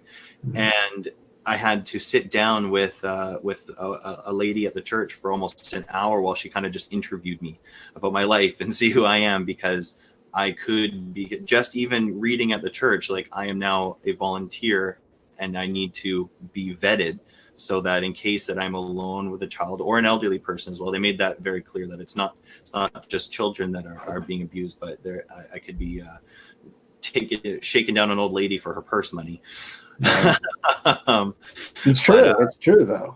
Absolutely, though. I mean, I make light of it, but it's true. And there's such a, I mean, just even from churchgoers ourselves, there's such a stigma about it that they're trying to improve on that. And my name is now in a database that is, I can't remember what you called it because I just heard it yesterday, but it's a comprehensive list for all of the volunteers in every area for all of Canada and the US. And we're all put in there for that purpose. And I mean, the lengths that you have to go to, because there are predators out there. It's very true. And it's unfortunate that they will use the most vulnerable situations. Like most people would believe that a church is a safe place to be. So that's the first place you're going to find a predator as well. It's unfortunate truth. Just like in a school or a boy camp or a Boy Scout camp or a counselor. I mean, that I've heard these statistics as well. It's just, it's where I think I may have said this as well, as I'm not a counselor nor a teacher nor a Boy Scout leader. So I don't feel the need to, defend or attack any of those industries.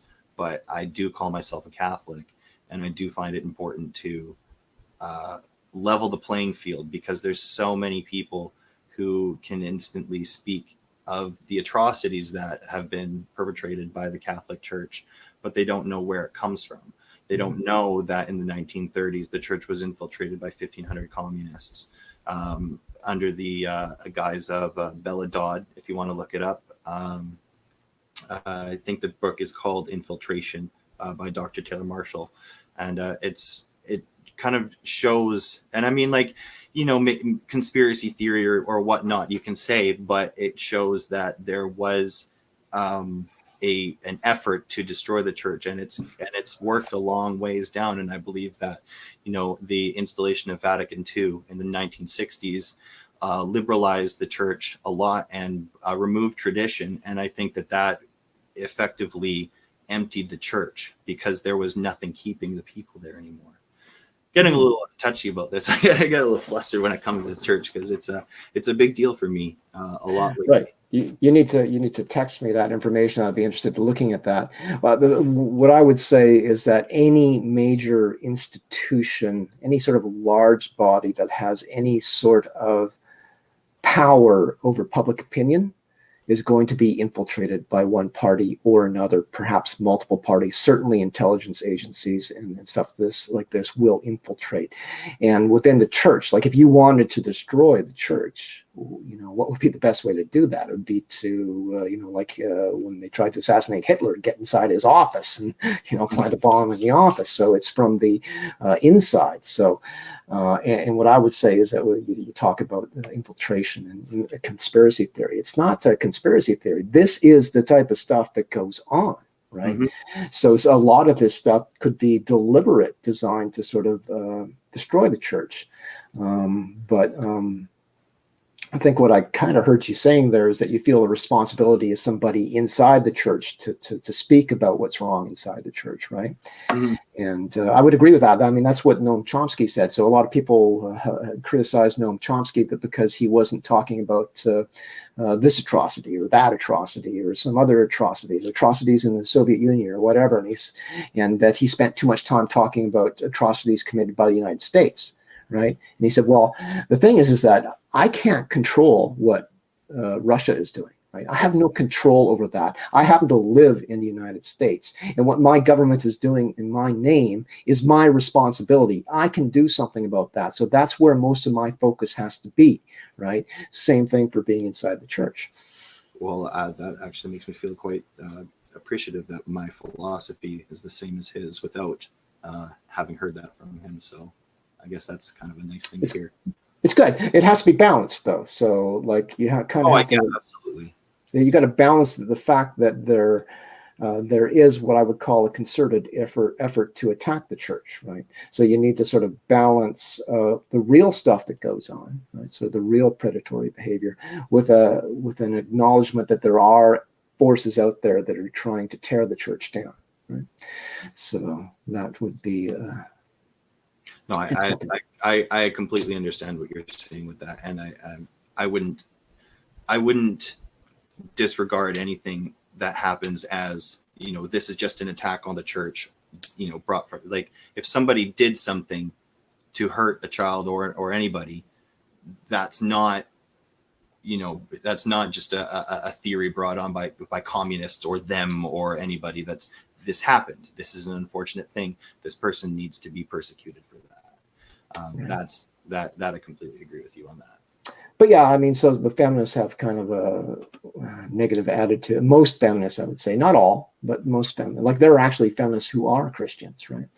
But I would say most feminists have a very negative attitude towards the church. So it's a difficult sort of balancing act. Yeah.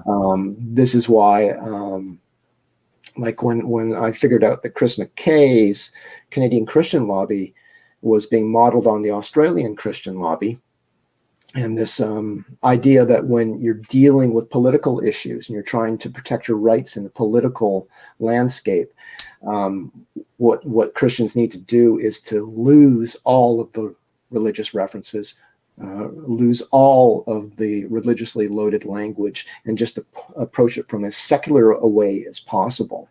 And that was sort of my understanding of how the CCL was being designed, was to approach it that way. And it's, I would say, for the most part, that has been the way it's manifested, except for when we're inside churches, of course. But when we're out in like public halls and stuff like that and bringing in the general community, Chris has been pretty good to sort of back off the religiously loaded stuff, although every now and then he slips because he is, you know, he's powerfully religious. So that's going to come out from time to time. I like the language. Like, I like speaking in biblical terms, and not just because it's fire and brimstone and gets people, you know, scared or anything. It's just, I appreciate that there's so much more. There's a powerful aspect to that language compared to, I mean, some of the just, you know, modern catchphrases we use now. Mm-hmm. I would say. Yeah. Well, I mean, you can say that about you know, all kinds of religions. No, absolutely not. Just it's. I guess you could say it like even just old time language, old speak even. Well, when you're talking about the Bible or some of this, any sort of deep sort of philosophical or theological thought prior to, say, the 20th century is going to be stuff that is a little different than what you see today, because people today are so distracted, right? They're watching television, they're on the internet, they're constantly distracted. But you go back 100 years or so, and all people did was sort of read and think and talk and discuss. So in that sort of environment, you got a lot of sort of deep, sort of useful wisdom. I mean, you can go through the Bible. I mean, you can critique it from sort of a secular standpoint all you like, and find all kinds of holes and stuff. That's true. But there are a lot of gems in there, right, in terms of wisdom and advice to be found. So, and a lot of it is very powerful, like powerful prose, powerful poetry, that type of stuff. So it's all very useful. It's just not useful to say a feminist. You come at them with a Bible quote, and it's like they'll start hissing at you immediately, right? So, Jordan Peterson's take on the Bible. Have you taken any of that? He had his entire biblical series. I don't know how much of that you watched or took in. I'm just curious. Let's go down this rabbit hole. Oh, well, Jordan Peterson is, and I've said this many times, I believe he's a fake Christian. This gets into one of my broader sort of socio-political theories about what's going on in society today. So at one point in society, I think there was a concerted effort to destroy the church as a, a relic of a ancient and primitive past, right? So I think there was this effort at one point to destroy the church.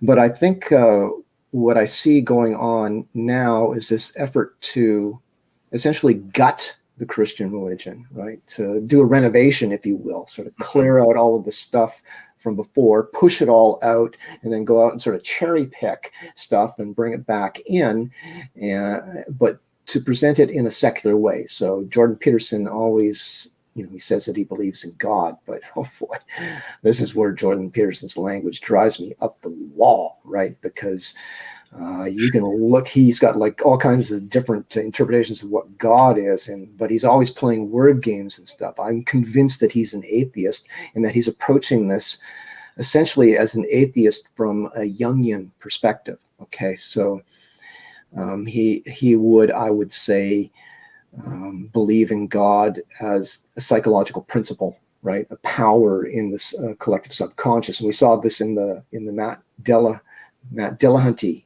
debate. Not from Matt Dillahunty, but in the question and answer period, somebody finally got him with a good question, right?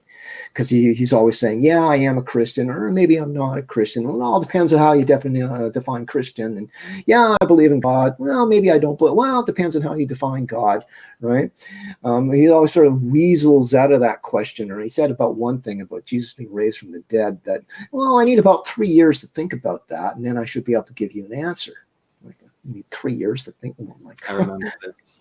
Yeah, but in the Dillahunty interview, somebody actually cornered him and said, "Okay, so Jordan, I'm trying to figure out if you believe in God here.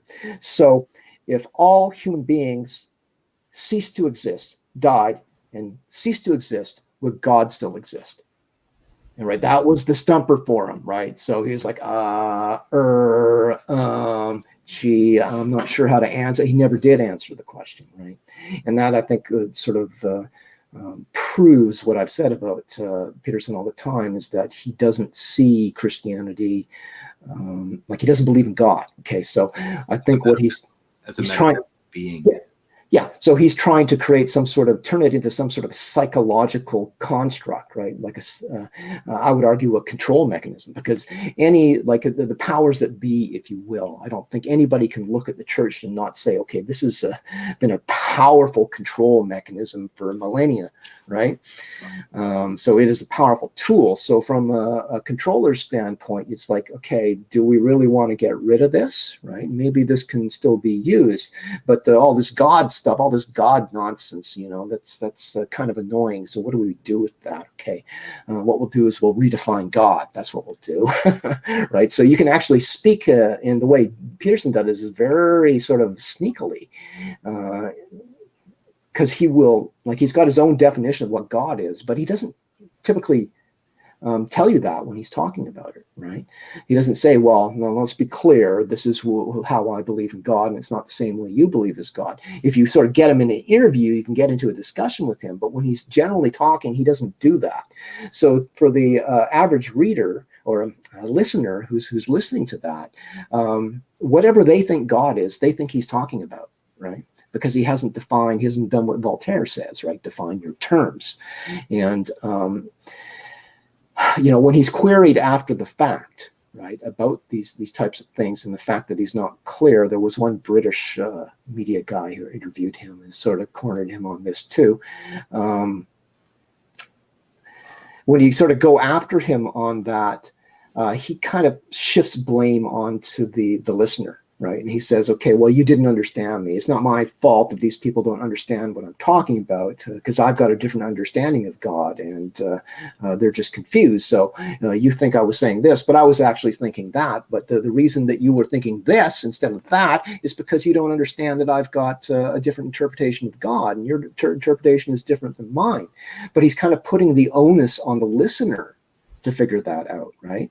But any sort of good teacher will tell you that that's not the listener's responsibility, right? It's your responsibility to make sure that you are explaining clearly what you are talking about. So again, back to Voltaire, begin every argument by defining your terms. Jordan Peterson doesn't do that really well with key deceptive terms when he's talking about religion, like God, like Christian. You should start every sort of lecture where he talks about that by saying, okay, this is how you should understand my use of the term Christian. This is how you should understand my use of the term God. But the problem is if he does that, he's cutting out a huge portion of his audience, right? And that's what I've said for a long time, without the cynical aspect to it. Well, no, but really though, that's what I thought all along, was that if he does definitively state one way or another, then he's going to lose a large portion of his audience. Oh, now, wow. Oh, wow. The truth will be, I mean, look at me. Okay, so Jordan Peterson would say, yeah, look at Jenn. Just look what Jenn does. Jenn speaks the truth. Jenn is clear, and Jenn keeps losing all kinds of followers, right? Because I don't fudge, and I make sure that I'm clear about what I believe and what I'm saying, right? But I would say that if you are, and this is part of, again, my frustration with Jordan Peterson, is he claims to be Captain Truth. Always speak the truth, right?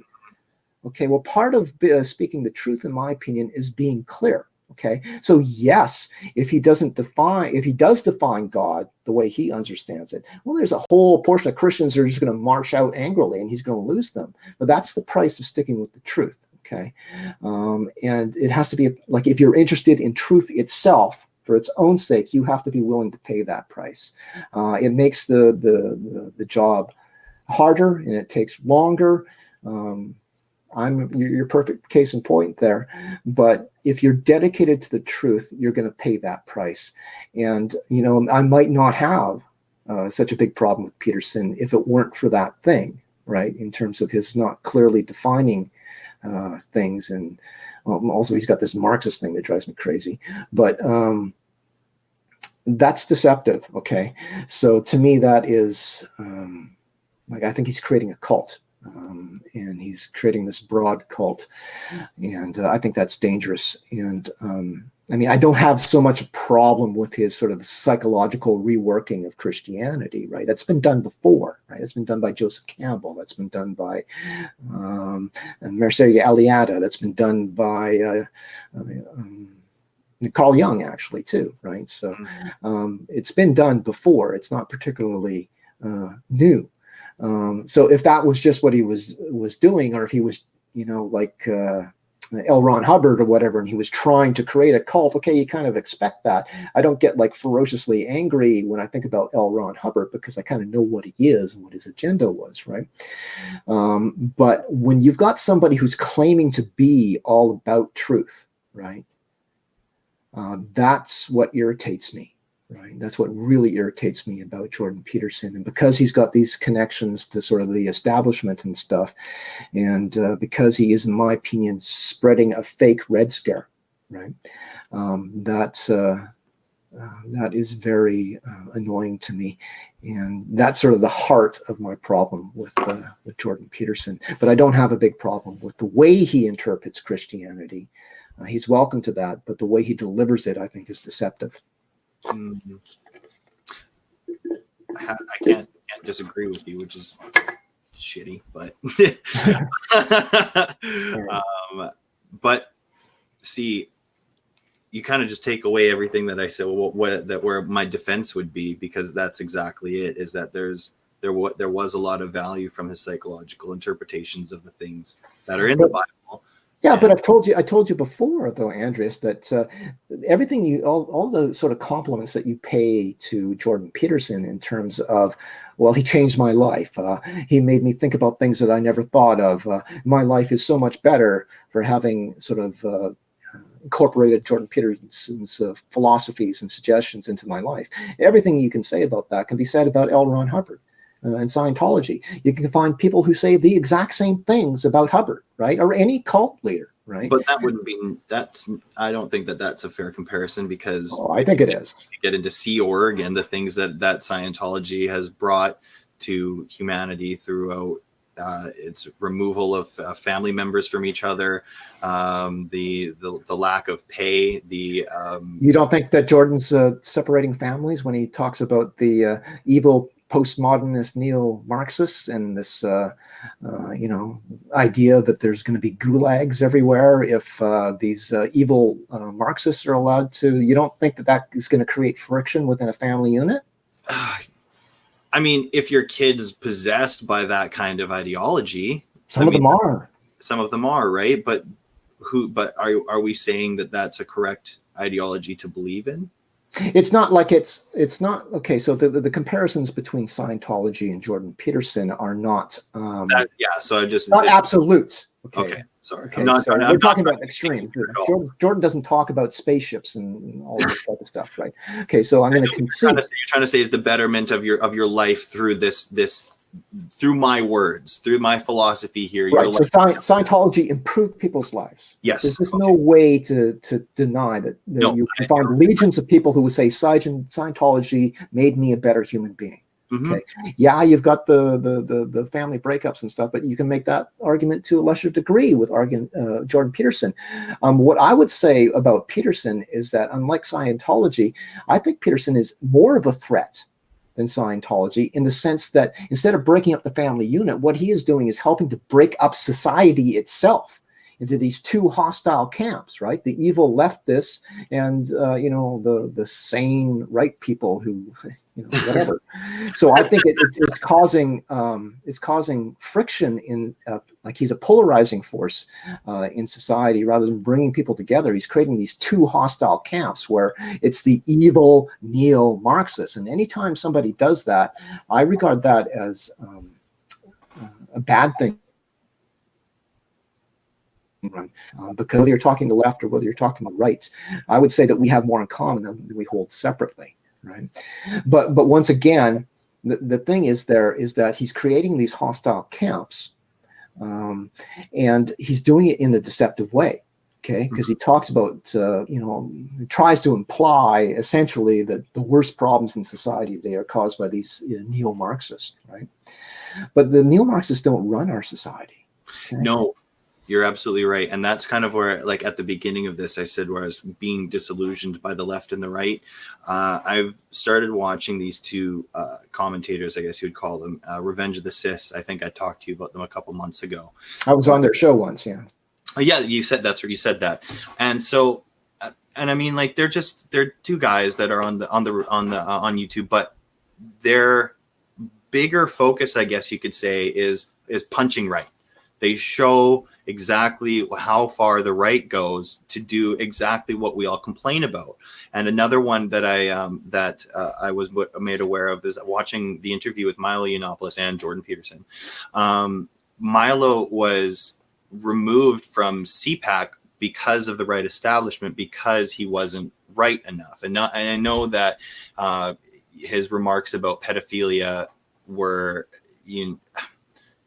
not good, but coming from where he came from and seeing, like, if once you take the whole picture into perspective, there, what he said was wrong. But when he was talking about the big one was he wanted to was okay with lowering the age of consent from 16 to 14 in the UK, which I don't agree with, but if there's a culture difference there, and I don't think that it was the left that got him removed from Breitbart. It wasn't the left that got him, canceled.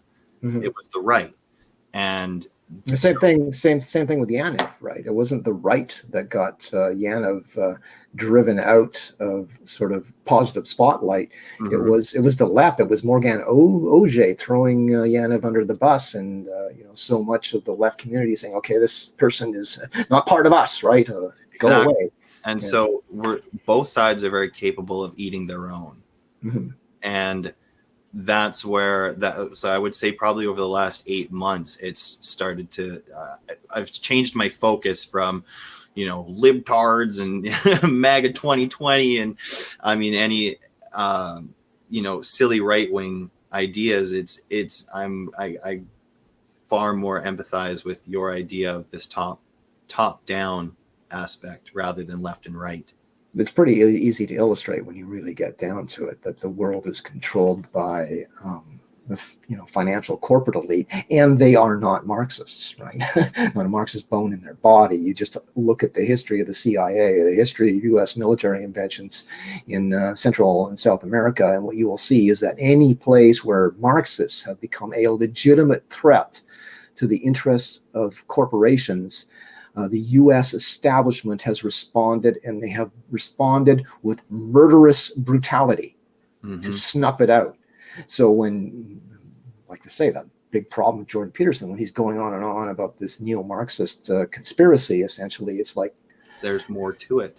Stop, right? Just stop with that, okay? If they were a legitimate threat, if they were calling the shots of the corporate establishment and the intelligence establishment and the military industrial establishment would snuff them out. They are being used for an agenda. No, and I want to say that at least now I perceive it was a good jump off point, because so 2016, I had no idea about anything. I was just being a fresh dad. My life was consumed by DJing and making music and relatively partying. And once I realized that responsibility and taking care of my family was going to be the important thing to do, I just happened to stumble across a Peterson video. And then I spent the next 2 years just fixing myself and improving myself. And yes, it's through his words. But it brought me to so many other speakers. It brought me to so many other just life-changing philosophies that, it even brought me closer to you. Just the way that I interacted with you was brought on because of the way I was, essentially taught on how to speak. And now we have a great relationship, and I'm able to learn about so much more that I would have never ever gotten, and even in a small percentage of, without your knowledge and your research. And so, again, it was a great place to start, and it's brought me to where I am now. So I'm not going to put him on the pedestal that some other lobster kings might, but he did help me a lot. And if you were to come to Vancouver again, I don't even know that I would want to go, because I don't need it anymore. I don't need the father figure Jordan Peterson anymore. I'm saved. I can go on and be a prophet. So, right. Well, I don't know. I was listening to quite a bit of Jordan Peterson there for a while to sort of deconstruct him. But I think it's almost like, does he even have anything new to say? Or is it just the same thing over and over and over again that he's saying? But I sort of get your point that it's a starting point. And me too. I got involved in all kinds of wacky ideas when I was younger, right? And I sort of outgrew them in time. I would say that you've got a pretty good attitude, though. I will engage with some Jordan Peterson followers, right? And they will get viciously offended, right? And then I'm suddenly scum of the earth, right? Whereas you seem to be able to take the criticisms, not personally, right? And I think that, like, people criticize Noam Chomsky all the time. He's like one of my major intellectual influences, right?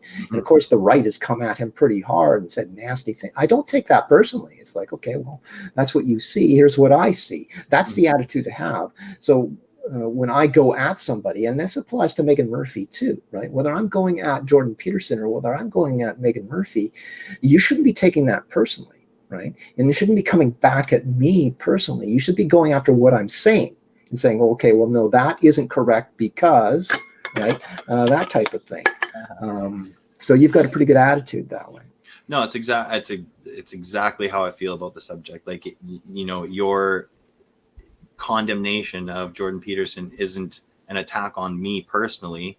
It doesn't change the value that I find in these things. If you bring new information that shows me where he came from, when we talk about his work in the UN, that's important information for me to hear. Why would I not want to hear that just because he's the king lobster?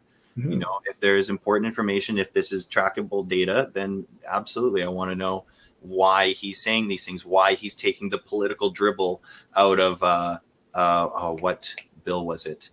It was an agenda. Global sustainability. I forget the name of the actual document. And I remember hearing that, and when I remember hearing that before you put that perspective on it, and as soon as you do that, it immediately changes the tone of what he's saying. It really, there is a sub level there that needs to be addressed. And so, I can say wonderful things about how he's improved the relationship with my children, my wife, my friends, but where is his end goal? Where is the end game to that? That's important to note. Well, okay, so what I would say about Jordan Peterson is that it is quite possible that people can take all of these sort of critiques I have and all these connections that I've made with Jordan Peterson, and many have actually, they take that and it doesn't affect their view of Jordan Peterson. But I would say that anytime you're dealing with somebody who I am arguing is a key political figure in Canada, he has a powerful, he's got a large following. I mean, is he the most popular public speaker in the world right now? He might be, or right up there, right? Yeah, he's right up there. Yeah, in terms of attendance, for sure. So he is a political figure. And my personal opinion is that when you're dealing with somebody who is involved in politics that way, it is important to understand where they come from, right? Mm-hmm. Who they're aligned with, and what, if you look at, who they're aligned with, this can frequently tell you something important about them. And I'm not talking about somebody who shows up to one of his lectures and has his photo taken with some insulting t-shirt, right? That's not what I'm talking about. I'm talking about who's he working with behind the scenes. And when you see that he's working with Jim Balsillie, right, this billionaire from BlackBerry, who's involved in all of these projects, including the Trilateral Commission and stuff. I mean, these are the corporate powers in the world, and there's a direct link. Balsillie is a good friend of Peterson, and it just so happens that Balsillie is good friends with George Soros, and that they're all connected to the Trilateral Commission, right? And when you've got these influences behind the scene that he's connected to, that's important information in terms of framing his arguments and trying to understand not just what he's saying, but perhaps why he's saying it, right?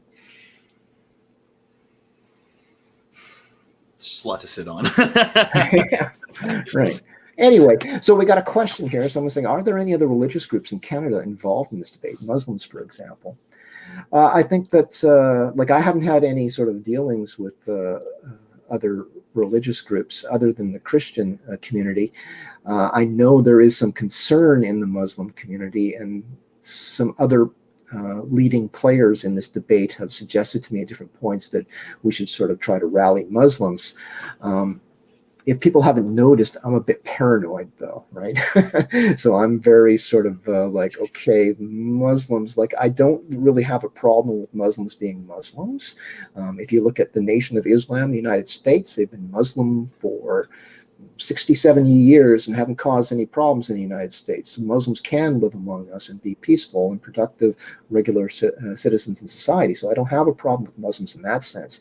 The problem is that I believe that there is essentially a stealth agenda underway right now to actually demonize Muslims. People think that they're trying to bring in Sharia law and stuff. And I'm like, yeah, I think they're playing you is what they're doing, because all of these powers in the past, like we see people on the left, for instance, who are promoting Muslims and saying, standing up for Muslim rights and saying they should have a right to Sharia, and it's coming from the left. Well, if you go back to the left, say 40 years ago, they despised religion, right? And the Muslim religion was the worst of the worst, right?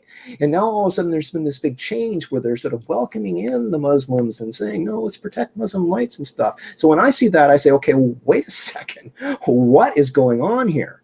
Right. So I believe that there's some sort of, and this is just a belief, it's just a theory. Okay. I believe there's some sort of stealth agenda to go after the Muslim community at some point. Looks pretty good for them right now. We'll see how that goes in 10 years. But what we know, again, back to this infiltration thing and what they call false flags and stuff, is that the Muslim community has become associated with these like bombings and suicide bombings and all of this sort of extreme stuff. And what I worry about with the Muslim community is if I attach myself to them, and then you get one of these false flag things or even a real suicide bombing, that's going to be attached to me, right? So I'm very sort of paranoid in that regard. I'm not beyond sort of like I'll talk to Muslims, but I'm worried from a public relations standpoint what getting too close to the Muslim community might do to me. And now somebody's going to clip this out of context, and Oh yeah, there's going to be an order coming out of Saudi Arabia for my head or something. But but I think there is concern in the Muslim community. But the Muslim community in Canada, I would say, doesn't have what I would call real power. So the average Muslim just wants to sort of stay low profile. So no to Muslims. The East Indian and the Sikh community, on the other hand, they have significant numbers and significant power. The problem is getting to them. Okay, so I can actually go to a Christian church and I can actually go inside and I can talk to them and stuff. I don't know that I can do that in a Sikh temple, right? Because they got all kinds of guidelines about who can go in and who can go out. And so it might be a challenge. There's also some language issues there, but certainly going, the East Indian community should be concerned about this, right? From what I understand, they value their sons maybe more than their daughters, right? At least over in India itself, they've had that problem for a very long time. So because they do value their sons, they should be concerned that there's people out there who might end up turning their sons into daughters, right? So they do have an interest. So I think perhaps a more concerted effort should be made to sort of try to bring them in to this discussion. I think it would be helpful, but there are language barriers and there are cultural barriers that make that difficult for me personally, right? But it's a problem worth looking into and solving. If somebody is connected to the East Indian community and they have an interest of bringing this message into the East Indian community, I'm all ears. You can contact me. Beyond that, what other interests from religious communities? None that I'm aware of. I worked with 2 Muslim men at my past job, and one of them was from Chechnya, one of them was from Turkey, and they were, I would say, some of the more relaxed people I've ever come to work with or come in contact with, and completely agreed with all of my beliefs on this subject. So it's not to say that there aren't people of that community that wouldn't feel the way we do immediately. Something that I've always believed as well is a lot of the immigrants coming into our country are far more conservative than you or I would. Of course, because so many are fundamentalists, and that just goes with it, right? So as difficult as the connection will be to make, the ties that I like, this is just me, I got hours a day to think. There could be a lot of value between these 2 communities coming together, especially on this subject.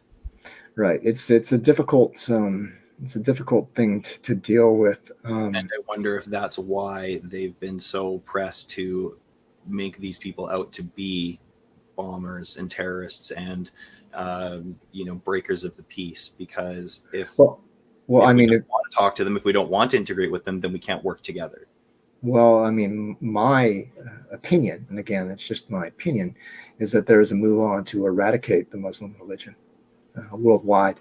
And my prediction is that you will see major campaigns to eradicate what's left of the Muslim world over the next, say, 10 to 15 years.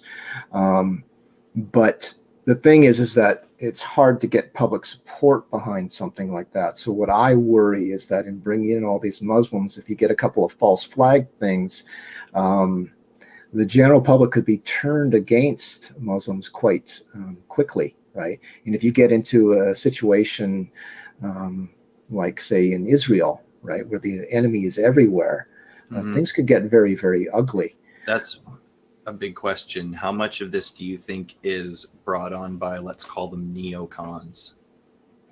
Oh, they're involved. Okay, so there's no question. Like the sort of the higher up the food chain I go in my communications with the right, closer we get to some of these neocon figures, the less they are interested in me. Right, the more they view me like, okay, so Jenn is okay to a certain point, but Jenn is touching on subjects that we don't want being touched on. Right, so I think a lot of this is being driven by then. I believe what we're seeing right now.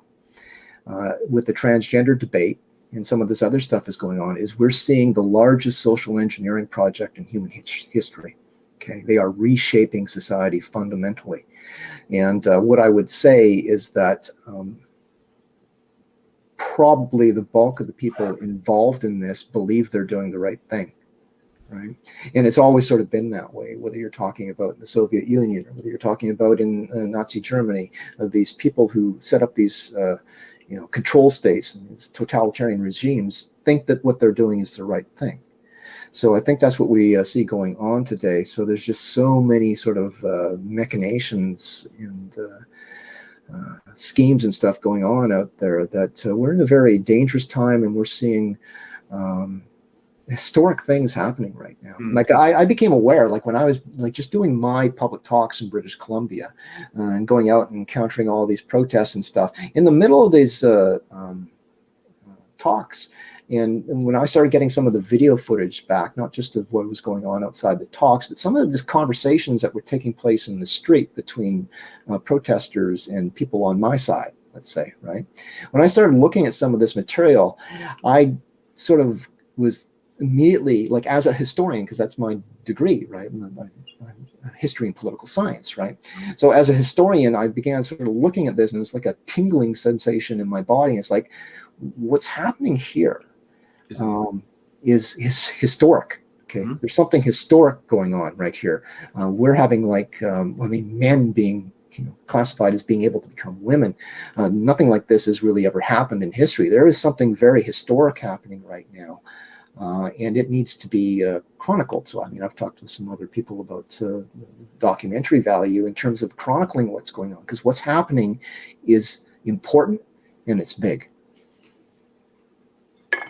I've thought that many times. And that's again why I kind of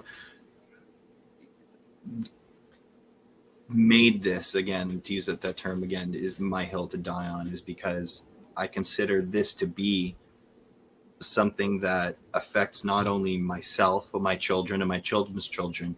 And it's like, what did he you're not only responsible for yourself, but you're responsible for yourself in the past, in the present, in the future, and you're responsible for everyone around you as well and their actions. And that kind of quote brought on this belief that, like, if I don't make an effort to make my voice heard on this opinion or change something, I mean, I got 1% of what you do, and I feel like I'm at least making some effort, even if it's talking to 2 people a day about it, or sending them to your Facebook page to see what you've got going on. I feel like this is absolutely an historic time to be alive. And Okay, so especially also geographically too, because BC is kind of at the forefront in a lot of this place, like BC and Ontario specifically, in Canada at least. Like when I heard about this online, I always was like, this is in a far off place. This is happening in New York. This is happening in LA. And then very quickly it was happening. We had Soji 123, and it was like, wow, okay, now I can do something. Like I can, I'm not just online petitions. Like I can actually go to the school board and stand outside for Barry while he's got things going on inside. So, I mean, again, I'm just agreeing with you again. right. Okay, so there's another point where I disagree with Jordan Peterson. So he's got this whole thing about getting your own house in perfect order before you decide to go out and try to change the world, because you might just screw things up, right? Get yourself in order. Well, that's not the way positive change has happened in society throughout history, like the civil rights and stuff like that. These people have all waited until they were perfect human beings, right? These things wouldn't have happened. And we are in a point in history, I believe, where time is of the essence. There's no time. This is why I haven't taken a holiday in almost 3 years, because I believe that things are happening now, and they're happening fast, and there is no time to waste, and it requires all of my attention. And I'm in a situation where I can give it all of my time and attention, although I'll admit that it's been pretty hard on me at points to do that, but I believe that it's important. And I would argue that rather than getting your whole house in perfect order, if you see something wrong, I would say it is your duty to speak out on that. And so I would say that the mark of a higher human being is somebody who understands, the truth of what what things are happening in the world today. When they see problems, and when they see things that are wrong, or when they see dangerous trends, that they're willing to just sort of stand strong and speak the truth, no matter what the price is. I mean, it's kind of easy for me to say because I don't have a family like you have, right? So you do have considerations. And so I've always said that I understand that people have unique situations where they can't sort of go gung-ho like I am, right? But everybody's can sort of look to find out, okay, what can I do? How far can I go without putting my family in danger, or that type of thing, right? And whatever that limit is that you decide, I think it's incumbent upon you to sort of do that much. If you have a sense of yourself as being sort of a higher, more evolved human being, or if you even want yourself to be there, right? So you have a duty to act when you see that something is wrong, not go into your room and get yourself in perfect order first. But you see, that's the thing, that's an establishment argument, okay? So sure Jordan, perfect. You got it. All your boat. Yeah. When are you going to be perfect? Yeah, exactly. I hear you. Never. I hear okay. And so Jordan Peterson, I've heard him criticizing, what happened in the 60s, right? And all these social movements in the 60s and stuff, which he puts a lot of the blame on. That's just, to me, that's just insane to sort of criticize that, because so much of what we take for granted today, certainly in terms of racial issues at the very minimum, would not have been corrected without the movement of young people who weren't perfect and were, a long way from being perfect, right? But their movement and their actions changed racial attitudes in North America dramatically, and also stop the war, right? Stop the Vietnam War. If they had just said, well, the top lobsters know better than me, so I just shut up and let them, blast the hell out of Asia, right? They didn't do that. They stood up and they put an end to a war that we now know was, just everything about it was a massive waste of human life, and an example of deceptive, murderous government at its worst, quite frankly. So yeah, that sort of whole argument to get your life in order is a status quo, protecting the status quo argument. And that's exactly what the corporate elite establishment not only wants today, but they've always wanted, right? They've always wanted the rabble just to mind their own business, right? Watch your soap operas or whatever you do, and let us run the important things, right? how much of that quote though do you think is like, don't throw stones when you live in a glass house? Because that's kind of what I took that as, is, you know, getting your room in order. Sure, you can take that literally, like your whole life to a T, but and I mean, interpretation is everything, but what I took that as is, you know, don't go trying to change the world when you don't even know what you're doing, when you don't know why you're out there protesting. You have no idea. Your mental room is in disorder. And so, I mean, how much of that is a valuable But tool? the thing is that, because so you don't know what's going on in government. Typically, we don't know what's going on in government till 30, 40 years after the fact. Yeah. If we look at, for instance, the U.S. government's involvement in basically brainwashing and mind control experiments and stuff, we've got all kinds of government records on that go up until the 70s. But at that point, cuts off. We have no idea what they've been doing since the 1970s. And find out until 2200. Yeah, so I mean, there is stuff from World War I that is still classified, right? So there's stuff that we will never know. But does that mean, well, we don't have all of the information, right? And this is one of the arguments that you've gotten out of the establishment, is just let your betters rule you, right? Because they've got all of the information and you don't know what you're really talking about. But if we had proceeded under that principle, right, with whether you want to talk about civil rights or whether you want to talk about the Vietnam War, bad things that would have been bad, right? So I think we have a duty to try to hold our government responsible. Like, I think that right now we're in a state in society where there's too much secrecy, okay? And there's too much of this, just let us handle everything. I think the ideal government will be as open as possible, right?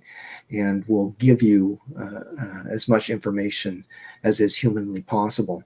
I understand that there are delicate balances and stuff to be struck, but I think that it's our duty as a population to hold our government responsible and to keep a close eye on them, right? We may not understand everything that's going on, but when we can see them doing manipulation and stuff, we have to say, okay, this is manipulation. Okay, why are you manipulating us? What are you trying to do? So it's a form of defense, because if we don't do that, then it's like elite rule. That's it. It's over, right? See, I was a little bit too young for this at the time, but when I was growing up, I saw a lot of this effort to keep your government accountable, like through Occupy Wall Street. And where did move, because as far as I'm aware, like that was a really good grassroots movement to make Wall Street bankers accountable for the insane amounts of money that CEOs were getting compared to the average worker. I think at the time it was their CEOs had a 300% increase, while the average worker had a 12% increase in wage. And I mean, just now we have the same people that are, you know, effectively trying to hold people accountable are now backed by CIBC. You know, you have every large corporation or company has changed their logo for the Gay Pride Month.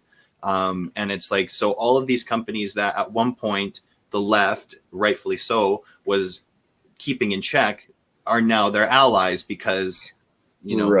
Right. So this gets to my argument about Jordan Peterson's neo-Marxist nonsense, right?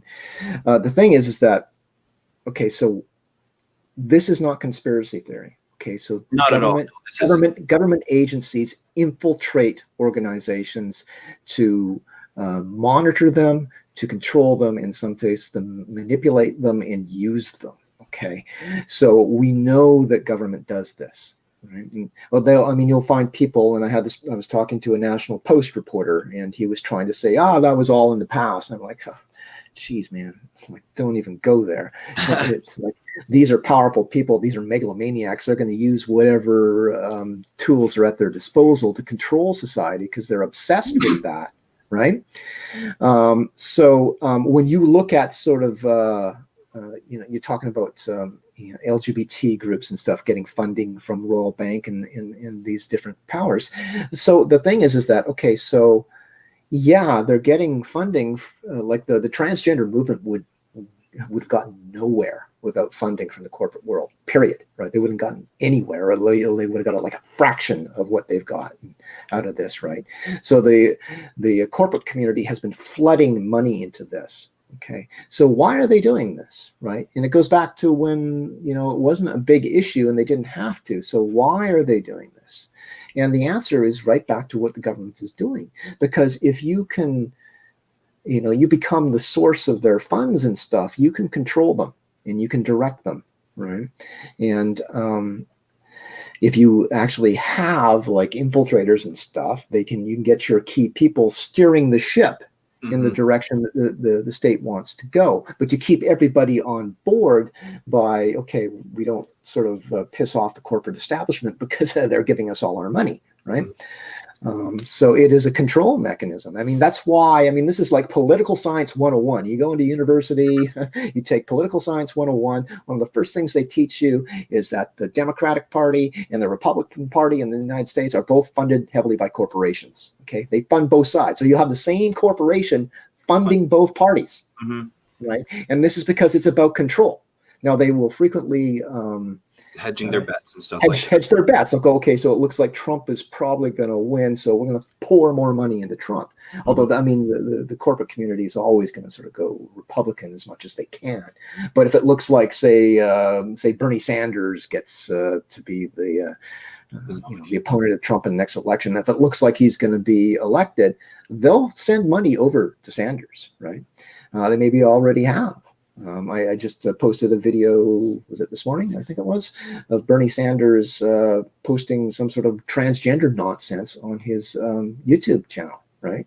Or Facebook or something like that. So that's just the way the corporate establishment works, right? You make sure your people are funded, although it gets much more insidious than that. So we talk about the fact that post media and a black press have said, like, I've actually had reporters tell me that they're going to try to keep me obscure.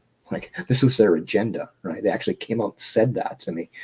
But they don't have to say that to me. I can see the way it manifests, right? And I can say, okay, well, part of that might be the financial influence of the pharmaceutical establishment, right? And all the money they give to the media. But it's more than that. And this is the thing that's going to be in one of my like in my talks coming up, one of the points that I'm going to be looking at is government intelligence infiltration of the media, okay, and controlling the narrative. So you've got the money power from the establishment coming down. That's one angle. Plus you've got these infiltrators in there. And when you put those things together, you've got a lot of power over shaping where things go in society. And this is why I constantly plead with people, it's not a left-right thing. Don't get into that, okay?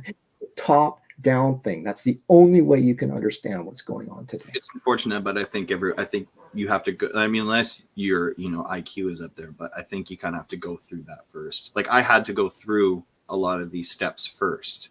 And 2014, 15, I was a huge Bernie supporter. There was a rally he had where I think it was a sparrow landed on his podium and sat there for like 20 seconds. And I remember like getting emotional because I was like, this is a sign. You mean Trump? You mean Trump? No. Sanders, Bernie Sanders. Oh, Sanders, yeah. Sanders. He was given a rally somewhere, I can't remember where, but a little sparrow lands right in front of him, and the camera pans in on it, and it's this magical moment. People are cheering, and then it flies away, and it's like it was almost like it was a sign, man. Like, it was beautiful, and I remember watching the democratic process of him getting shafted by Hillary, and then all of the theories about how he was going to come back, and I was completely enthralled with all of it. And then once I realized that it was all a big giant game, I got mad at it all. And then I was like, I want Trump to win. I hope he wins. I hope he burns the whole system down. And then come election day, he did It's win. your fault. It's your fault. Oh yeah, well, because that's how so many. Because I'm not going to say I was a Democrat, but I appreciated Sanders' idea of we're going to take on the 1%, we're going to take on the Koch brothers and Walmart, and we're going to take on the industries, and we're going to make Medicare free for all. And I was like, yeah, Grandma gets a new heart. But once you start learning about economics and how that would cripple the economy and the differences between socialist countries that have a smaller percentage of people to care for and that's a big debate. Oh my goodness, it could go on forever. But again, I got so mad at it all because it was like, this man clearly should, and I mean, say what you want about communism and Bernie or whatever, he should have won. He should have beat Hillary. Absolutely. She was a horrible candidate. And so when it came between two heaping trash fires, because Donald Trump is, whether he's done decent things for the country, he's done decent things for the amazing things for the economy. The black unemployment rate is the lowest it's ever been, the lowest amount of people on food stamps. They're now building factories. I watched the soda speak last night. There's so many good things you can say about him. He's still a heap of shit. He's still done horrible things to become the billionaire he is. He's railroaded over everybody to become the Trump tycoon that he is. I'm not disregarding any of that. But when you see what happened for me is I saw the absolute, like the insane amount of rigging that was going on for the Democrats. Well, I was like, well, I guess I'll be a Republican then. And then I started to learn about how shitty Republicans really can be, because I kind of aligned with a lot of them anyways, because they were Christians and, we had the same fundamental values. But you find out how many of them are actually, down in Kentucky, there's a guy railing against gay law legislation. Then you find him in a motel with a 16-year-old boy. Like, there's so much of that on both sides. And it's like, well, we suck too. Like, we suck just as much. It's just we do it in a different way, or it comes from a different angle. And like, even last night there was, I hate being pandered to. There was that military family. I don't know if you saw it. They might have been clipped out for you if you see it. But there's a Trump presents, here there's a wife, and your husband's done such a great service. Here we brought him home for you. And you can just see, like, they've already seen each other. The kids are like, hey, Dad, nice to see you again. Like, this wasn't the magical moment it was supposed to be. I'm being pandered to. I'm being made to feel a certain way, and I don't like it. I don't like it. Yeah, you're being played. Okay, so that's what all political parties do. Okay, exactly. So I'm just stating that it's very obvious from both sides, and it's frustrating because I'm not an idiot. And most people nowadays, especially with the internet, and that's what a lot of these politicians don't get, I don't think, because so many of them are elderly. They don't understand that it takes 5 seconds for us to read body language and read your face. And you can watch a video clip 1,000 times, and you can watch Elizabeth Warren hiding behind her staffer as she gets off her private plane. It takes everybody an instant to realize that you're being shady. And the same thing happened with Peterson very quickly too. Like, and that's, as soon as there's one shred of light that peeks through your little hole there, and the whole curtain comes down, as it were. Mm-hmm. Yeah. Well, like I say, from my perspective,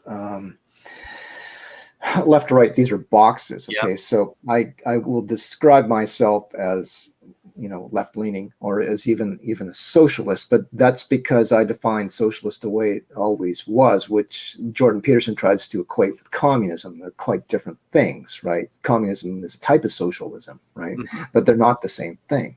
We've had socialism in Canada pretty much all of my life. That's what, it's actually been eroded during the course of my life. We had very good social programs back in the 1970s, for instance.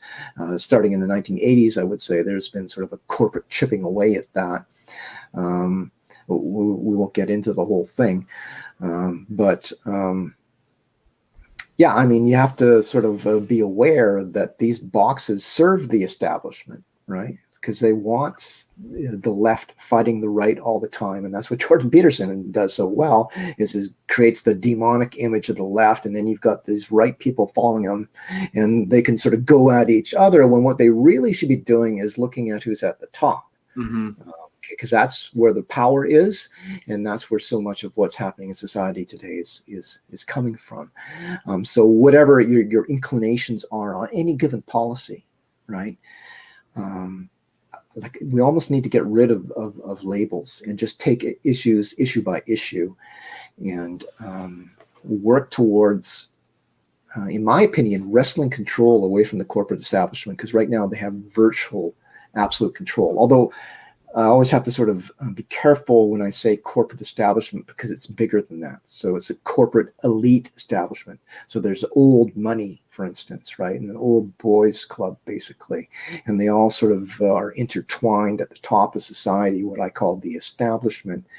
And they're in control. They're in absolute control right now. And democracy, from as far as I'm concerned, is largely a farce. But let's just see here. There was the one last question I'll take, and then we should probably wrap it up. Isn't it better to keep everything as secular as possible so people of any faith could be involved, just not as people of a certain faith? Absolutely. So that's what I do. So when I work with Chris McKay, every talk, we're very clear to say, okay, the Canadian Christian Lobby is sponsoring this talk, but this is not a Christian talk. This is a secular talk. Jenn is not a Christian. We have similar interests and similar goals. So let's get focused on those issues and stay focused on those issues and forget about the fact that the Canadian Christian Lobby is Christian, because all they're really doing is supporting me in the message that I'm trying to get out there. So yeah, I would agree that it needs to be kept as secular as possible. But like I say, for myself this year, this is going to be the most challenging year that I've faced, because of the the entire establishment is basically trying to snuff me out of existence and smother my ability to talk. And it's going to be a real challenge to see if I can get around that, so people don't have to wish me luck or say your prayers or whatever. And maybe we should mention, I don't know if you want to mention, you've got something that you are organizing. Yeah, actually, oh my goodness. So, no, I can't. Okay, well, I am hosting my next event. I was previously the Super Cool Conservative Gathering. That name is a bit silly, and I wanted it to be silly because I didn't want to take myself too seriously. I will be changing that to something a little bit more suitable for the event. I am looking to host it in the same place it was last time. I've been in contact with them, and they were very courteous last time in dealing with the uprising that came out. And as conversation has going, they're very accommodating again. So I would like to keep that relationship with them. And hopefully this one will go off a little bit better. As you made previously aware, attendance is a hard thing to make happen when you have a lot of people who are online vocally, or vocally online. So I'm hoping that this time I've made events in my past. I used to host club events and DJ events and all sorts of things. And I was always really good at getting the event together, planning everything, talking to coordinators, making sure alcohol was ordered and enough, the venue was paid for and all the tickets were provided. But I'm really bad at actually gaining attendance. I'm really bad at actually making sure people are going to come out and be there. I don't know if it's a lack of charisma on my end, but it's just been an unfortunate kink in my shield for as long as I've been doing this sort of thing. So I'm hoping that with promoting it properly this time, and maybe even just doing some creative things. I mean, even publicity stunts like you were talking about. I mean, just trying to get people out there. There will be no live recording this time, as they've updated their contract. So I won't be able to record the event. It would just be for people actually there. So maybe that might even influence some people to come out based on who I want, on what I want going on there. But that will be happening, I would say end of March is when I want to have it. So last one happened February 17th. So if I'm keeping it on an almost annual date, I'm kind of happy with that. If I do one a year, where I just kind of like improve and keep going forward. And I mean, I would love for you to attend as well. If you want to present, again, I said this to you privately, if you want to, I wish for you to, but I mean, just having you attend would be more than amazing for me. Yeah, well, it's going to depend on my schedule, because starting March 14th is when I start doing my talks. So now most of my talks are going to be scheduled for weekends, and probably Sundays are the perfect days for me. So that's probably when I'm going to be planning most of my talks. So as long as it works into my schedule, I'll probably attend. As far as speaking, maybe we'll see. Like I say, I'm not going to twist your arm at all. I just appreciate you being there. So thank you so much. Yeah. No, I wouldn't rule out speaking. There are certain issues that sort of cross over conservatively into conservative territory, and questions that people need to sort of ask on the right about what's going on. And my interest basically in, because there are so many people on the right who do have sort of this demonic attitude towards the left, right? And I have an interest in trying to smooth that over to a certain extent, and make people understand that, you know, you're this evil image that you have of these people has, to a large extent, been created. So that's maybe a talking point. I think if I could piggyback off that a little bit, I think that would be that's a viewpoint I already have. So I mean, it's an important one to note, because there is a huge attitude against people on the left. And I mean, even for me, it's taken a long time for me to talk with a lot of them. And the problem ends up being is, so often or not, if I talk to anybody on the left, I'll be blocked for just even holding the views I have. I haven't even said anything really radical yet. I've just told you what I believe. I was talking with a woman a week ago, and she went through my page and saw that I had a picture of Jordan Peterson, and the next comment was, "You're a Peterson fan? I know everything I need to know about you now." And I was like, well, if that's how society works, then I mean, you got me pegged. One picture says it all. You know everything about me. You know my whole life story because I'm in a picture with a man. So it's difficult. But there are people out there that just, you know, view differently and aren't there to cut your throat at the minute you disagree with them. Right. So my argument would be is that whether you're talking about the left or the right, so much of society has been brainwashed and conditioned by elite sectors, and they have brainwashed society in a way to create these divisions. Right. Yeah. So like when I look at some of the protesters outside my events and stuff, with maybe a few exceptions here and there, most of them I don't have like hostility towards, okay? Because I believe and I understand that they have been manipulated, right? And my task is a difficult task, because anytime you're dealing with anybody who's been brainwashed, whether it's on the left or on the right, it is a difficult task to undo that programming. Right. This is why back in the 70s, when the cults were sort of more of a rage than they are today, you know, there was like the white band treatment. People would sort of show up outside a cult, and they'd snatch, you know, somebody who was a cult member, and they'd take them off to a deprogramming center, right? Because it's a big, difficult task to change people's attitudes, and you have to have a lot of patience that way. But I think peace in society ultimately is going to come from understanding that in many ways the people that you have so much trouble with are victims. They're victims of the establishment. So no, I again agree with that. So okay, so I think we should probably wrap it up, and thanks for talking with me today. This is the first time I had a guest, so I've learned something, and hopefully people who are watching this live or who will watch it later, most people watch it later, will find the discussion interesting. I found the discussion interesting, so I'm glad I could keep up. So thank you for having me again. It was wonderful, and I hope we can do this again soon. Okay, all right, we'll talk to you later. See you later. Bye. Bye.